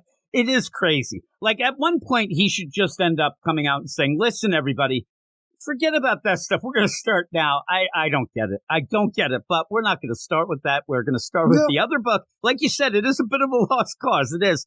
What is it, Eric? Poison Ivy, number 12, written by G. Will Wilson, with art by Marcia Takara, Arif Prianto, and Hassan Atsmain El Hal. And if you remember from the previous issue of Poison Ivy, everybody at this women's retreat spa was infected by the Lamia spores to the point where one of the women turned into a Lamia monster herself. Now it's up to Pamela Isley to take this monster down before it eats everybody, because the Lamia spores, while they were once a problem we thought we dealt with, they continue to be a problem, but now, just now, they've evolved, because the smaller you are, the faster you evolve. And the Lamia spores, they tiny, Jim, they're little fungi. Yeah, they're fungi. Now, I'll give you this. When I'm reading the Poison Ivy book, I can say that this, it kind of, the concept of what's going on in the Joker book, that drives me nuts. But the actual issue and the actual dialogue and this book really drives me nuts of what we're not getting, what we are getting. And I keep going back. I start every time we have this book, I start by saying that while I wasn't that into the beginning, you seem to have a very clear-cut idea. It seemed very focused on a story where Pamela Isley... dealing with who she is now. Deal with who she is, wreak havoc on the world because they have been sus, try to get her connection to the grid, all this stuff. And then when it was extended from 6 to 12, it changed. Now it's 12. Everything changes. You never get a point where... Was it 6 or was it 8? Because I can't remember now. No, I always think it's going to be 8. 6 or something. Okay. Because I remember when we had that, we're like, this would have been the end. Now we're at a point where you can't even say that anymore. I saw some people saying, well, if this was going to be the first 12, well, originally this wasn't, because there wasn't 12 and things have changed, whatnot. But now it's an ongoing. I know that the sales seem to be good on it. I don't get it. I don't understand. Because even this issue, we've enjoyed the art. I think the art gets very muddy in this issue where I'm just like, we're getting page after page. The only time I have a problem with the art is when we have the Lamia monster versus Poison Ivy, and then the Lamia monster bites Poison Ivy, and she rips its like throat / half its face off, and it dies. That part I found so confusing. Like, what happened to the Lamia monster? I found it very confusing. The other part of the art is just them standing around in rooms. Well, that's the worst part of the issue, because you have a situation now where we want to talk about the idea of the Lamia spores evolving. And I say we're going to take the time to do that now. We've said that, I think, the last 2 issues. But now they're really evolving. And now that Pamela Isley has been bitten by this Lamia monster before she ripped its throat out and killed it, then she falls into a deep coma where we spend pages where she's in the world between the living and the dead, where she has existential thoughts about what we all become once we die and how we don't disappear. We transform and we move on until she finally fucking wakes up on a couch. You've been out for a while now. Oh, thank God I'm alive, because now I can just make an antidote to this shit with my freaking, messed up blood since the monster bit me. And then I'm going to give it to you guys immediately, and the shit's going to fall off you. You're going to be fine. And the only reason we have this issue and all the bullshit filler in here that means nothing to the story is so that G. Will Wilson can have like a page where one of these women from the spa. I don't know if I'm into this whole invasive thing with like a needle. I'm going to try my own scientific research, and like, right? It is just so on the nose. And 2 to 3 years too late. It's too late. What are we doing? And this even if you want to do this for what we're doing, you see the instantaneous results of this cure working, and sort of like, no, I'm good. And this isn't something, like you said, this isn't something that, oh my God, why do this in this book now? Are you just trying to piss some people off? Because people have You're doing both sides, Eric, because at one point she's like, listen, and the lady says, listen, I'm not putting anything, but you legitimately see this going on. It deals with Pamela, who is part of this. This isn't some government conspiracy. This is Poison Ivy, for Christ's sakes. And yeah, you might end up saying, well, you're the one who caused this. Why should I trust you? I think, but bitch, you're going to die. I mean, this isn't even like close to anything else. Like, freaking a xenomorph is going to pop out of you and be a Lamia monster. Yeah. And even later we even see some nonsense. So she ends up doing this. So you end up where this lady says, well, and she's just on the side with shit growing out of her neck and cheeks. And she's like, her ass, face, and chest. I don't like putting chemical stuff into my body. Sorry. And you end up, I get it. I do. I'm like, really? Now you're playing the other side. And then I love where they're like, but get the bitch and strap her down and get it, because she's going to, why are we doing this? Why? You're late. There's no reason for it. I don't have a stance on this either way. The biggest problem I have with this, you spent the majority of the issue doing nothing to have this be the only thing in the book of any sort of substance, and a substance that you're just trying to freaking cause a fight with for no reason whatsoever. And I'm like, why did you do this? Me and you are both the same. Listen, what you do is up to you. Yeah. You can be for or against whatever. I'm not going to push it on you. You don't push it on me. We each do what we do, right? So you have that. And then when you have, this reminds me of the deal. Now, we don't have the most recent sales, and who really knows what the sales are or whatnot. This really felt like it was one of those like Joker ass baby that it's there to trigger people. So the hype gets going and people I got to read this. I got to see it. Because at one point you end up. Who wants to be reminded about vaccines and the fights that it caused with people and all the bullshit? We're so far, like, again, we're only like 3 years removed from the beginning of the pandemic. But even that is like, why does anybody want to be reminded about that right now? Especially with a story that does nothing for this entire issue, except for by the end, we're going to go back to Gotham. Harley Quinn's going to be there.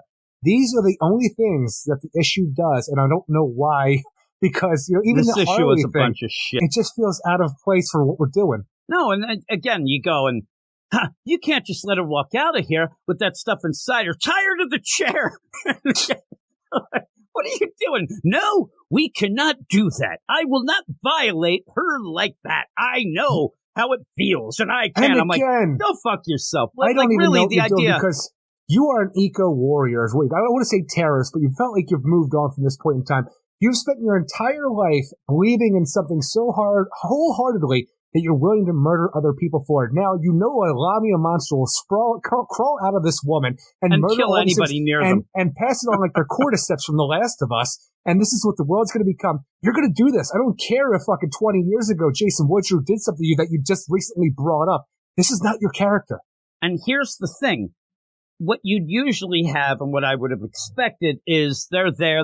Nobody seems to be that bothered with shit growing out of their neck, chest, and, ass area. So they're there. I mean, you would probably have Pamela going, hey, girls, come on, mimosas on me, and then you could deal with somebody saying, how dare you do that? I didn't want it. But at least when you end the scene, Pam can say, you know what, you're right, I shouldn't have. But you get out of it with this woman not going off to be a monster and infect other people. I don't know if it's supposed to be said. Like, are we going to see this anyway? Like, yeah, that's what I'm saying. Are we going to set up that this is going to be later? I don't think so. And really what we're going to is we're getting to Gotham and Harley, which probably will be another kind of reset for there's still Lamia zombies walking around like the cordyceps from The Last of Us. It's like, oh my God, it's still going on from when we had that weird little, mini issue that we brought up Jenna from HR and where the chemical workers at the chemical plant, they're Lamia things now. We got to stop those as well. But first, it's such a coincidence. Smooch my pudding. It's coincidence. They're just driving back to Gotham. Oh my God, that's Johnny from HR. No, what are you talking about? That's been such a while now. This guy's been hitchhiking. Nobody's picking him up. Look at him. No. He's bullshit. He looks worse than Amanda Sims. And then at least I love the idea that he's still wearing his glasses. The guy's like, I'm see a wreck. Without his glasses. I'm a wreck, but I can't see without my glasses. And she just gets up and squashes him. Oh my God, did you kill him? Yeah. So this is what you should have been doing to that bitch you didn't want to take the vaccine. Just make him take it. Because what you're doing is setting up bullshit later. Don't make a topical stance that you want to have the subtext in your book where it's just not even subtext at this point because of how straight in your face it is. Fucking just make a stand here where you're Pamela fucking Isley, the poison ivy. Put this shit in here so we don't have a goddamn cordyceps spreading across America. But again, this is something that she started that she needs to fix right now. Yeah, she started it and she has to fix it whether people like it or not. I mean, there's going to be shit going down and it just comes out of nowhere though. I mean, this arc that we're going through this little bit. What's that? That's after half the issue where she fights a freaking a Lamia monster and then this takes a coma nap. When you're there and, okay, everybody has their own opinion. Everybody can do what they want. But you just watched a lady who you seem to really like. You went to her little, retreat spa deal. This woman turned into a horrific monster. You saw that happen. This is bad. This isn't the idea of somebody infected you, and then you had to do something about it because of your Lamia connection, and you're the only one who could. Don't let that happen again with people who can't fix themselves. And David, you don't want to go back and give it to your family. That's up to me. I'm like, holy shit. God damn it. Patient zero. Which, again, this is like story zero, Eric. It's nonsense. It's complete nonsense. And this is where, again, I wanted to point out that you started. This wasn't just you always, it kind of was me, but the idea of it where this seemed like it was something that was going to have some ramifications with the overall green. Oh, it was important to Pamela Isley as a character in general. Poor Eric when it first wanted started. the War of the Green. He wants the War of the Immortals. Nobody's ever giving him what he wants. What's my worst? It seems like Shazam, you might get that story that you want it forever, but damn it, don't give me dinosaurs in a flying saucer. But this book has just with become... teacups. This has become a meandering nonsense book it's just nonsense. I mean, at points, it made a little more sense and you were heading to something and then now it's just collecting a paycheck. Yeah, it is. It is clocking in, collecting a paycheck, and then it seems, because remember, I always have to bring it up, but the big railing on the blue agave and stuff like that saying, I don't even know what that is. Still. Yeah. So you have all that, but is this a book Fancy then that pants. G. Willow Wilson, I sent you a picture of it from the BJ. You send me a lot of stuff. So I know you don't look at any of it. I send you dick pics, then you finally look, but you don't know what it is. But you say you have all this. Do you think that G. Will Wilson thinks that, like, okay, I have to have that stance? No matter how ridiculous it is, if it makes sense in a comic, I have to have something like that in each issue. Before, remember, when she got to the whole retreat in the spa, it was, you're using this to fool these people, and you're doing that. Like, everything is always an issue with Pamela. But yet, at the end, it's not really that much of an issue, and it's just goofy, and you go on. And when she ends up doing that deal with, no, I cannot do anything to this woman, even though she's going to affect everybody on the West Coast. We're heading back to Gotham. And, oh, my God, there's the guy from HR, and I'm just going to squish him and kill him. We just fast-forwarded to Gotham from the West Coast, because we're like, okay, we're here. We're going to go back to Gotham, and then we're immediately there. I'm like, okay, no adventures in between. I also love the idea that with that, you do go, and again, this is just a nitpick, but the idea, well, I can't really drive because I'm still recovering, and then she does anyway, and we just get there, and I'm like, all right, there we go. And I'm going to see the news report that all hell's breaking loose on the West Coast because of this lady who's just going around now. And it's not even like she's going to go out and kind of fit it. She's got shit going out every orifice. It's bad. It's bad shit. But, yeah. And I didn't love, like I said, the art does get better after that really odd, crazy fight. I don't mind the art at all in this whole thing. It is a little confusing during that fight, but I don't mind it. It's just there's nothing to this story at all, except for we get back to Gotham. And Poison Ivy meets back up with Harley Quinn. There's your big wow moment for the Pamela Isley, Harley Quinzel fans. Yeah, there you go. And then you get that, and that feels like, I mean, it does feel like a desperate move, but it doesn't seem like this book is hurting, but there you go. And all I think now is that it's going to screw up any sort of synergy that we aren't going to get with the other Teenie Howard. Well, the Harley Quinn didn't make sense to begin with anyway. Well, that's bullshit anyway. So Pamela Isley and her road trip. Well, she's on a road trip, Eric, and maybe, I don't know. What would you give this? I give this a 3 out of 10. It was so disappointing to have a book that actually nothing happened except for somebody trying to pick a fight with people who don't care anymore just to get to Harley Quinn at the end. And the idea of the Lamia spores for some reason even keeping that on board, because it should have been at the end of the original finale of the book, should have been the end of it. But we continued on for some reason, but have no direction to go with it. Now it's just The Last of Us, and I have no idea why we're still doing it, because I don't think G. Will Wilson knows why she's still doing it, because there's nothing happening in the book. No, and I know that people have their differing opinions on everything, but at one point I did like G. Will Wilson and thought she at least was a solid storyteller of some point. I don't know what happened with this, and I didn't like her Wonder Woman either, so maybe it's just these DC characters. She doesn't quite know them, but this book is complete another. I wanted to check here. I'm going to give it a 3 out of 10. I'd love to give it the chicken strips, but fuck your chicken strips. That's too high, though. I do want to point out, Eric, that there are 3 scores over a 9. There is a perfect score, a 10 for this bullshit, and then there's a 9.7 from the Comic Book Dispatch. I don't know what the hell they're talking about over there, but yeah, it's bullshit. But we'll move on to the next deal. What is it, Eric? The Joker, the man who stopped smiling so much, number 8, written by Matthew Rosenberg with art by Carmine Di Domenico, Romeo Fajardo Jr., Tom Napolitano, and Francesco Francavilla. And we do get some more stuff with the faux Joker this issue, which is my main concern with the book, because I want to know what the mystery is. Look, I will tell you this. We get some more stuff with the faux Joker.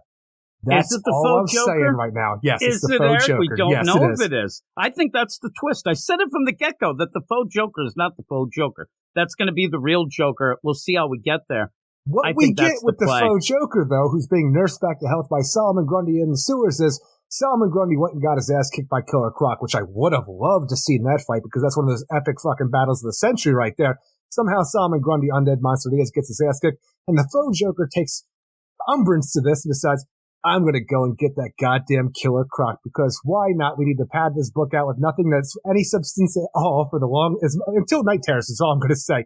But back in L.A., we have our real Joker who's still taking on the Manhunter, but now he's got backup in the form of Killer Moth and hijinks ensue. Yeah. That's about it.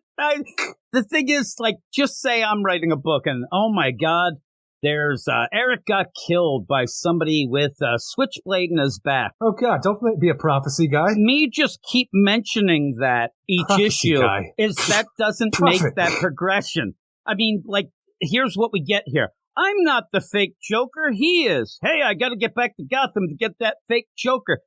That's not progression. That's reminding people what the book is about because you haven't told shit in 8 issues. And you got to when you have to start reminding people what your book is about because you've done nothing, then you're in real big problems. Even then, the Joker's like, have some fun with the idea that you have meandered. I mean, play a little meta deal of, but it's still, I can't even get out of this town. And then you have the faux Joker, as we say, I'm not the faux Joker, and I'm here in the sewers, and I'm going to fight. Well, in the meantime, Jason Todd's still being taken to Blackgate. The slowest transfer I've ever seen in my life.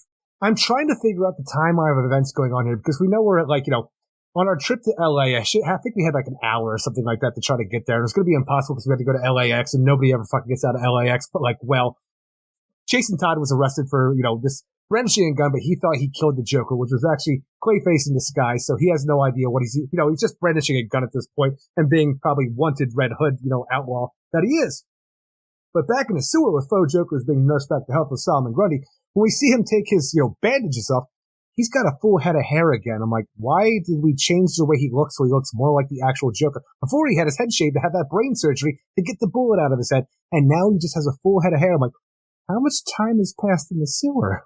I know, and I'm looking now. I just wanted to make sure, and it does, I think, shut down for those 2 months, but I'm not going to give him any credit of he's waiting now. What was this? I'm just trying to come up with a reasonable explanation. What was this fucking problem before? I mean, the guy never was going anywhere with this. It never progressed at all. And it's getting worse and worse. And this reminds me, it keeps reminding me, it's a little different, but it reminds me of Megan Fitzmartin fooling your ass on that Tim Drake book. Oh my God. There was something there, goddammit. Oh my God. And then there isn't. So the idea of this and having this fight, you need something to go on. And every issue we think, well, it has to be next issue. I mean, we've meandered all this time. He's heading back to God, and we're still right where we were issues and issues and issues ago, where you're no closer to anything. You end up having things. And you could at least, if you're going to play the game, and maybe this would be a way that editorial could have made this a little better.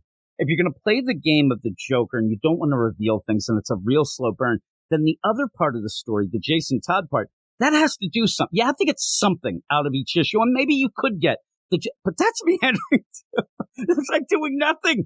And so you're going, and I think that Matthew Rosenberg is trying to really win people over with his funny jokes, and they're not that funny, and the book is infuriating because it's not doing anything. Well, the best part of the book in my mind is when the Killer Moth shows up to turn the tables on Manhunter, because while Drury Walker is still a joke in every other comic he's been in, he does turn the tides and is able to make it so the Manhunter is pretty much dispatched.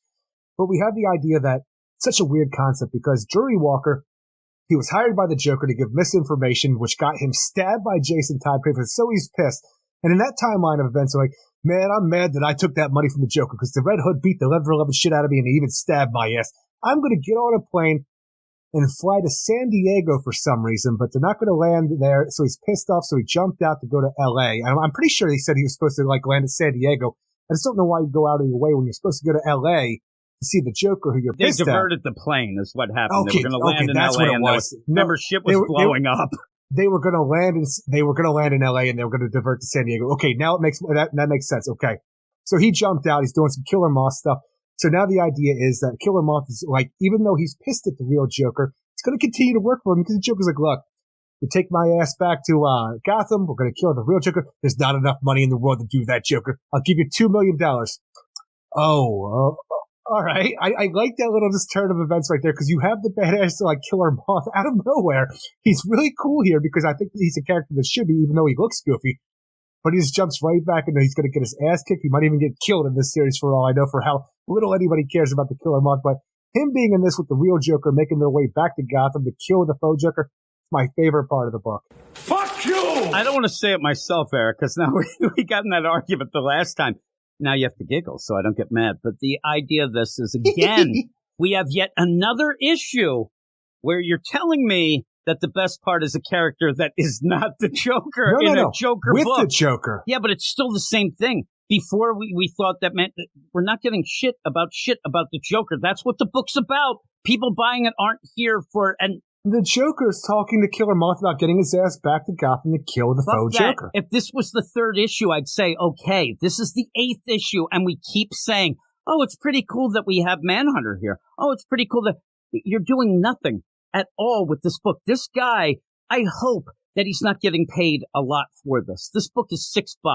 Who knows? But crazy. You are robbing everybody blind. This is one of the biggest bunch of bullshit books I've ever read in my life of how little story we're getting in 8 issues. This is fucking insane that there's not more people coming out and saying, what the fuck are you doing? You got to tell a story. When Geek Dad starts yelling that nothing is going on in the book and gives it a 7, you know shit's gone wrong and he's had enough.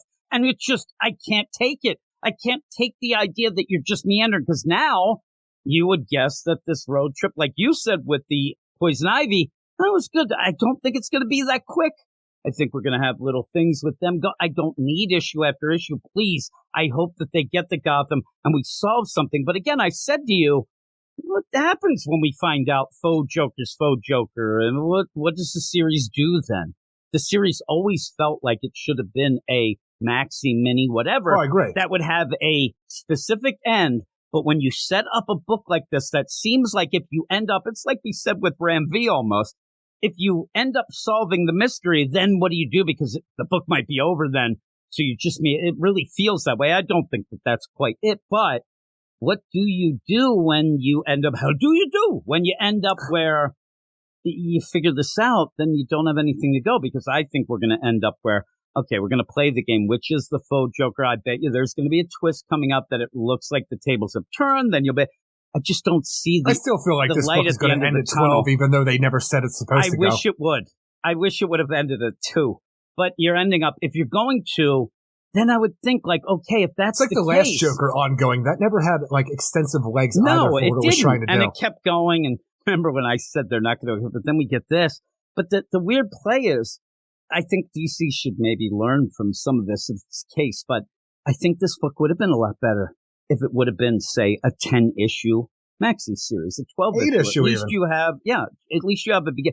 And then Matthew Rosenberg would have to get his hands out of his fucking ass and actually write a story, not just meander with jokes. I don't know. He's looking for his keys. He's there with all this, like, he seems to be taking advantage of the fact that people like the Joker and that they'll keep buying it and that he can kind of meander around. And I got to find out that mystery about that faux Joker. Am I right? We're now 8 issues and I feel bad for you for a lot of reasons. But one of the things is you're there like this really reminds me of little Eric Shea, the little suitcase series on the stoop. Daddy's going to pick me up any second now. My daddy's going to pick me up any second. Oh, well, why don't you come in, Eric? I don't think your daddy's coming. No, he will. Okay, well, Eric, come in. Maybe your daddy will take you next weekend. And you just kept having that hope. And that. No, Ma would come straight out and say, come back inside. He's not coming this week. Exactly. But you would still hope that the next week it would be a different story. And that story just remained the same, like Robert Plant saying. So you end up with all this. So it feels like he is taking, not that he's laughing at people like that, but he's taking advantage of this. And I just don't understand. Especially for the price tag. Why you can't, and then we get these because we talk about a Poison Ivy going on in the previous issue that we talked about where nothing happens for an entire issue. Now we've had a couple issues now where maybe you enjoy the art, which I do enjoy the art for the main story of this book, but the progression of the story is something that I need. And you've had Joker versus Manhunter, for 3 issues now, I'm pretty sure. And now you brought in Killer Moth, which keeps me interested at least, but who else is going to be interested in that? I even said me? Killer Moth showing up, badass. When he jumped out of that plane, I was like, yeah. So cool. But now we're just back to like...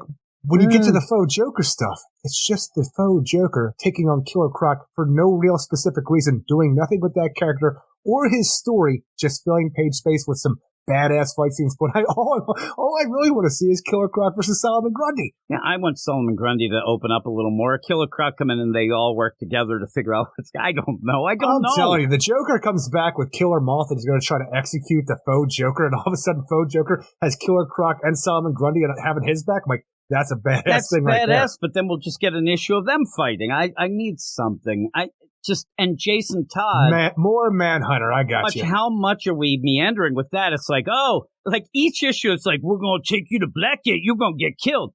All right, next issue. Hey, we're going to walk down this hall. Well, you're going to go to Blackgate. All right, now it's, hey, we're going to get you in this van and get you to Blackgate. In this issue, he's going into the van, and Batgirl comes in disguise and figures out how many people are there, what kind of, guards there are, what kind of vehicles, what path they're going to take, taking Jason Todd, because it looks like the Bat family is going to spring there. They're no good. Who's dumber, Batgirl or the guards here? Because seriously, the guards. I think that she could probably watch out of a window and see this and not really alert anything. But the guards are like, hey there, ma'am, you're not supposed to be here. You know what this reminds me of? Is the original Superman movie with Christopher Reeve, when all of a sudden you have what's that? I was going to say Trachtenberg, but that's that character from Buffy. Yeah, that's the actress. Trachtenberg. Yeah, but Buffy. The hell is her name? Tessmacher. Tessmacher is just laying there unconscious, and all the army men with the missiles, they stop their convoy. Oh my god! And then Lex Luthor just goes in there and sneaks into the missile and reprograms it. That is exactly what this is like. The idea that this lady just stumbles in. And she's like, hey, what's going on? At first, I thought it was... took a wrong turn. I thought it was Harley at first. I thought it was... Yeah, but then but that's not... When it's revealed, honestly, I'm like, what were you doing? If they hadn't said Barbara, I would have had no idea who that character was. Yeah, I didn't either. At first, I thought maybe it was Kate. I had no idea. But she's like, I got it. They went... I like the idea. They went east on Lyle, armored car. Like, you could see this. Just while it drives by. This is ridiculous.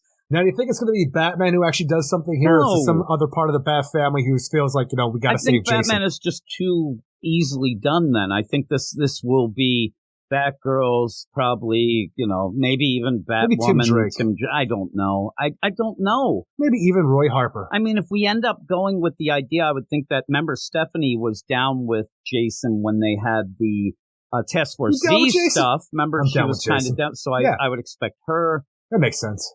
Maybe that Nightwing only because there's Barbara, so you'd assume he'd be there, but I don't know. But I'm doing billionaire things in Bloodhaven right now. Exactly, but it's weird too because I was going to say we're talking about this.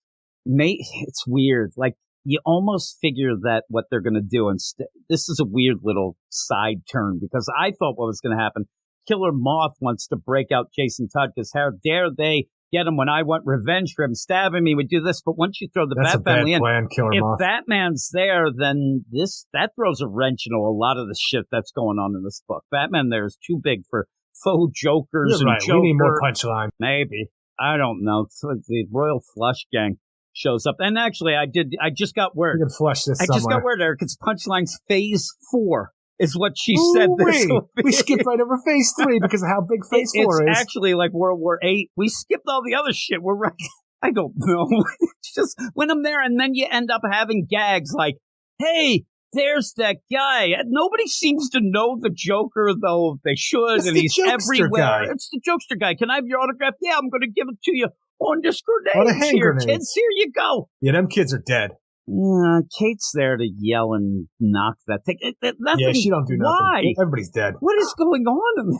Well, nothing, but this just nonsense. And then you go back when you have the panel progression where Kate Spencer gets up from being, dropped on a car from a freaking bridge. When she gets like, kids, get that way. Like, you can't tell me what to do, lady. And you can see her knock it out of their hands. But the next panel is just an explosion where they all were. I hope they're dead. That's what they deserve. Like, you can't tell me what to do, lady. All right. Boom goes the dynamite, bitches. And then just walks away. But even then, she falls. It looks like she has to be dead, but she isn't. Oh, my goodness, Graham. She's not drinking now. She's going to want to drink after this is said and done. She fell off the bridge, not the wagon, but I think she should. I mean, seriously, she needs to drink.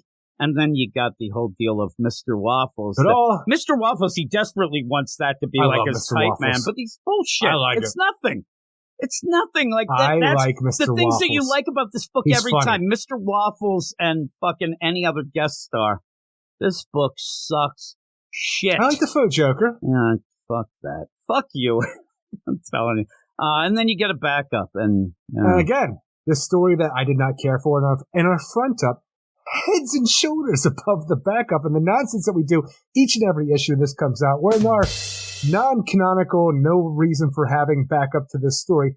Joker, he's all pissed off. The heroes after the good people, they're always making him look like a jerk. So what he's going to do, he's going to come up with a device that blows up good people's heads, kills off all the good people, all the good heroes, and at the end, everybody who's still bad that's left, they still think he's a jerk and a nothing. Oh no, womp womp. Oh my. I mean, I thought the play here was going to be that you'd get one of these heroes and oh my God, their head didn't blow up. It's like some sus animal man or Stephanie Brown. Something like that. That it ended up where that, but no, it's just, oh, what do we do? You almost get the... God, I hate these backups. You almost get the Simpsons when Lisa turns bad at the end. It's like, hey, if Lisa's bad, then I guess, Bart, you're going to have to be good. And you get that, but he's like, fuck this.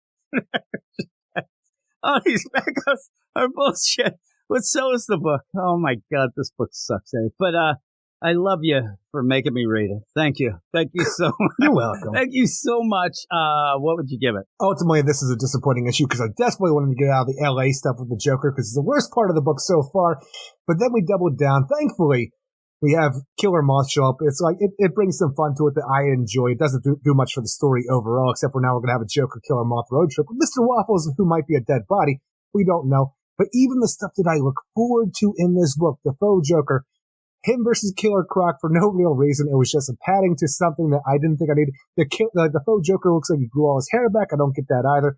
I have no idea what's going on with this mystery that I desperately fucking need to know the answer to. Gonna give it a 5 out of 10, and that's with me loving the art. I give it a 1. I can't take it. The art is okay, but that's not going to elevate it. It never would for me anyway. And this is just highway robbery. It really is. They're on a road trip.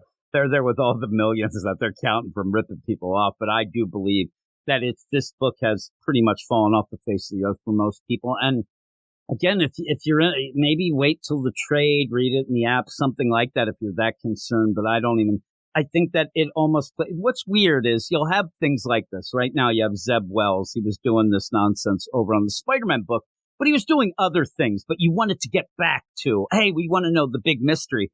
This book is seemingly dealing with the mystery, but doing nothing. And I don't think that by the end it's going to matter much. I think that it's going to be, seriously, I think it's going to be a gag. At the end, it'll drive you nuts. You won't even get a real answer. It'll be an ambiguous answer. He's so mad. Oh, I know you would. But yeah, by the end, I think that we've already wasted too much time for me to even care or even know. If you, like, usually we'll say, well, I'd stop reading it. Let me know what happens. I wouldn't even care. Because what's really coming about? Oh, guess what, Jim? The faux Joker was the faux Joker, and he died. Or the faux Joker killed the real Joker and became the Joker. Jim? And I'd be like, what the fuck does it matter? I mean, what are we going to get from that? From the previous Joker series? Again, this book feels like it has a different tone than that anyway. It feels like a weird thing going on, so I don't know that. But that book was all about cloning and the secret society for supervillains, and now we have a Joker with another Joker. We went like 16, 17 issues of that. I can't remember exactly what it was, but we went all that. For some reason in my mind, it was just 12. No, it was really, we ended up, we never got answers that we wanted there. And then it just ended, and Tynan left, and unfortunately. And then I'm like, are we going to get the same fucking nonsense? At least I actually was involved a little in that other one. But yeah, I don't know. I just see the highway robbery. That's all I see. That's what's coming on. And if we get the next issue and it's just like the whole thing is us there, and we end, I knew it was a little more than 12, but we end up where, hey, now we're in St. Louis. Oh man, did you ever try that crazy St. Louis chili?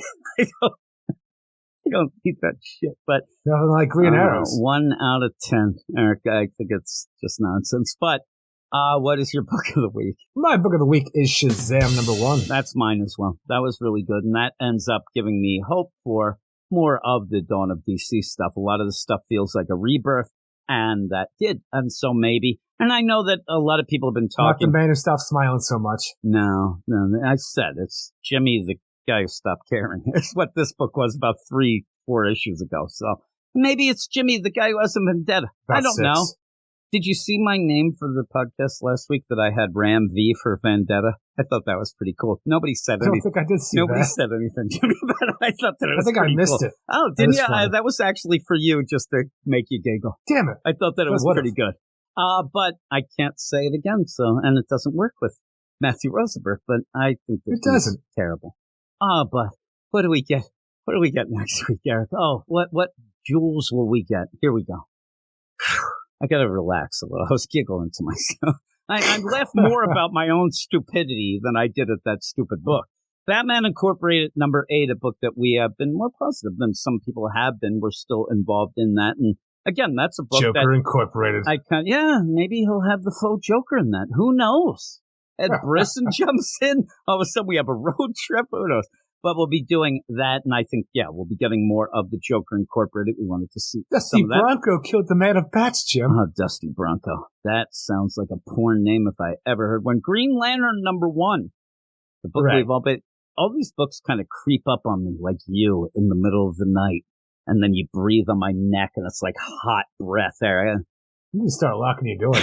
That's not me. That's Night Terrors with a K. Green Lantern #1 is Jeremy Adams' book, and I have read the issue. I think that some people like it, some people won't. How about that, Eric, for a non-spoiler review? Yeah. I already told you, I think that you'll like it, but you'll want a little more. But I think that it carries on the whole Dawn of DC kind of rebirth deal. Multiversity hardly screws up the DCU #3. Remember that one? That's a book. Yeah, it's a book.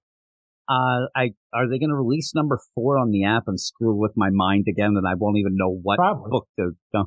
Spirit World #1. It is the book that you were most looking forward to with the Vigil City Boy. Vigil City Boy, Spirit World is where it's at because you have that new character. Don't remember the name. What is it? No, that's Xanthi. Oh, okay. Xanthi is the new character. Yeah. New character, Xanthi. Constantine and Cassandra Cain, Batgirl. I'm all about that because you have there's other characters. The other one, City Boy and the Vigil. Yeah, I don't need that. That seems like a weird experiment that always fails for DC Comics. The funny thing is, I was talking to you before we recorded, and we were talking a little bit about these books, and I said, "Oh man, City Boy."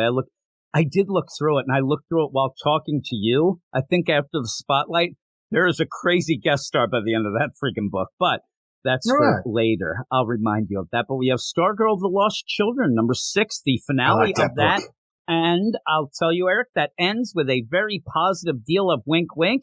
We're going to continue on. Did it finally tell us who the faux Joker is? It did. That'd be funny if that book did it. No, actually, Superman Lost. He's doing his fucking calculations. But Stargirl: Lost Children ends with it seemingly like, hey, we're going to continue with these kids and with the new announcements, especially, say, the Jay Garrick with the Boom, Judy Garrick story. These kids will continue on. Boom. Possibly. Even Pinky? Well, at the end, and it's not too much of a spoiler, but it looks like maybe we'll get a team or something from them that we were looking forward to. It might just be a wink, wink, but that's what we wanted. We'll decide if we're going to talk about Superman Lost. Wish that book would get lost, just like this Joker thing. Again, like a lot of things we talk about that infuriate you, but I'm pleasantly optimistic. Not this book, Superman Lost, but the idea, the concept behind it. The concept. Everything that Superman would be like in our present day, where he comes back from a 20-year jaunt, where it's only been a few hours for everybody else, and how disassociated he is with humanity. Oh, that sounds amazing awesome. Concept. And that's all I want to How does Lois kind of go with that? How does everybody react? That's a really cool story. But I'm not saying that. Like a Jon Kent. You don't deal with any of the stuff that's important. And I'm not saying that, say, the Joker, the Man Who Stopped Laughing, is a bad concept of a book. It is a neat concept. It's got you by the balls, it seems. But it's what you do with it. When we get into Superman Lost, where we want to see all these things in this emotion, and we're doing calculations and talking about atmospheres and things like that, what are you doing? Why are you adding on to this? Is this the idea of that just extends your series and you end up getting... I don't get it. I don't know why they do that. And we say that. That's it, Eric. Those are the books for next week that we're dealing with. So we'll probably talk about Superman Lost. We'll probably talk about Superman Lost #3. I mean, we probably will, but only because we usually say that you give 3 issues. Because the short shift. You always end up going against that, but we'll give it this 3 and we'll decide. Maybe we'll even have a vote. Wasn't that your nickname at work, short shift? It was, you asshole. And it was when I was in college, because what happened is I could only work short shifts, because you know, I was studying, man. And also I was in the band, but I did need to get some extra money. So yeah, they call me short shift, and I think they were making fun of me now, and I'm really pissed off. Like, you son of a bitches, what are they doing? It was at the Bonanza, Eric, that I worked there. Short shift Jimmy. They called me, they did. But yeah, we don't have a lot of books next week, but some big ones, some new number 1s. I don't know how many people are excited about Spirit World, but it is a new number 1. Somebody's got to be. Every new number 1 is that chance, you know, that hope that you're going to get something good, and something like that would be a surprise. And I always look, it'll surprise you, I say, but I hope it's pretty good. I'll tell you, Gabe already reviewed it on the site. I'm not going to reveal his score, but there you go. Just wanted to say that. It is a little sus. It's a little sus. But he's kind of positive about it, so it'll lift your spirits. Good. Your spirit world. Well, so one of those new 3 books that I look forward to, so yeah, I got that. I don't know why I look forward to City Boy, only because I can do that song, and also I think that we'll have fun with it. I just want to have fun with these books. And see, it's a little boy. He collects trinkets with his powers that changed, even though he didn't know what the powers were before. And this little trash monster on his shoulder. I found a Who's the spirit stopwatch. of Gotham? Oh my goodness! I just found a Let's necklace. go to the pawn shops, trash monster, spirit of Gotham. Come on, trash monster, bottle nonsense. Let's go off to the pawn shops and make a living. It's 11. Look, you can have that one. I'm the city boys. I am. Nobody's still looking forward to the want vigil. him to run around like he's part of the Newsboy Legion, but he's like displaced in time. Hey there! I got my dude cap on and I'm getting the trinkets. That's all I need. Look at this. I found some wheat pennies and maybe one of them cat's eye marbles. I gotta go trade these in. Everybody loves them. And then he makes like money on cryptocurrency. That's how he really makes the money, Eric. But he gets the trinkets and the treasures. Hey, I just got a jump rope and a little jacks. There's big words. There's Gabby and our newest number, Trashy. Hey, Trashy, come over here. I just want to pawn your ass. I was the ugly one, Smelly. See, I'm already having fun. This is the most fun I've had all night. That's talking nonsense about City Boy. You're making me laugh, Eric. I gotta get out of here. I want him to find just the worst shit. I want him to find like shit that's like so old, and he's like, man, I think that everybody's gonna like this television. This is fucking nonsense. Or one of those look how big it is. It's got to be worth a bunch. Oh my god! Look at this monitor. I turned it on. It's like a green thing that does the dust. Gotta hand it in. Hey, that's all I want him to find. Just bullshit, like real bullshit would be great, but... Oh my god, trash monster on my shoulder. I found the number 1 issues for the Death of Supermans. Oh my god. Number 1 issues. That's what he finds. Oh my... Oh, you're making me giggle. Oh, look, I found that Led Zeppelin 4 LP. A cartridge of E.T. on Atari. Oh my god, I got the ETs. I found the whole landfills. Did you know that this past year was one of the first since a while that LPs outsold CDs in the music deal? They actually, because it makes sense what you think about it, but it is kind of a funny play because you got to hey, there's always all these damn hipsters around. They're going to buy this. I just know that music's not music without the pops and hisses. Oh my, yeah, there it is. Oh my god, I found an album by The Association. It's the one with Windy on it. Everybody's going to love that. Oh, my goodness. I do love that. I ended up talking about The Association because that was Cherish, the Association. So was what they started out that last issue of Red Hood and the Outlaws that I did for the New 52 deal. I spent way too much time talking about The Association. I'm like, they really should be in the Rock and Roll Hall of Fame. They had these hits. I just imagine there's Hollywood Luke sitting over there, like Luke Hollywood. They're like old people music. I'm like, they did Along Comes Mary, and they did oh my. They were in the vein of like the Turtles. They were that vocal type group. Though I did give the trivia. Nobody's listening anymore, Eric, so we can do this. The idea that they actually have The Association. They're a 6-member band. They have 36 former members, and I'm not joking. They're all there. I'm like, did they all fucking die? What happened? They just go through weird lineups. That's it, Eric. That's the end. Every other band these days. Yeah. That we liked growing up that are still around. That is true. Aerosmith having their reunion final tour, whatever. It's their final tour. Maybe. They're playing in Philly. Yeah, and they're like, we better get this going before Steven Tyler gets his ass thrown in jail, maybe. Let's get this on. He's had some I'm just happy I saw their too. asses in the 90s because he was still could do backflips. Now it's like, what are you going to do on stage? Be propped up? They ain't doing no backflips now. It's like Ozzy has his final deal. The guy could barely even walk.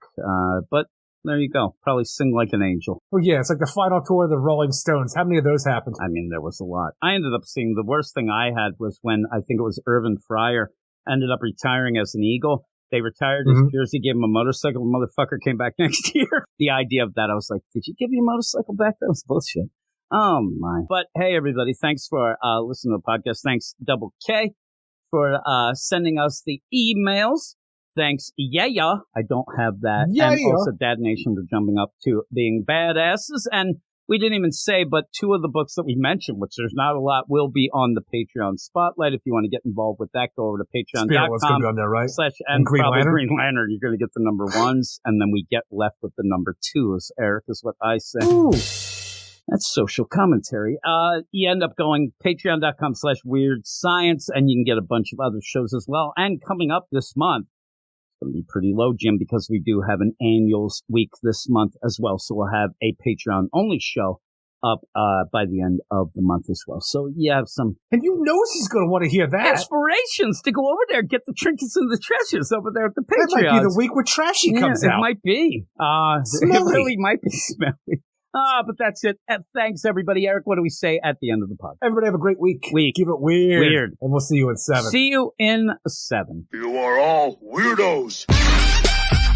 Weird science is the revolution. Weird science is the revolution.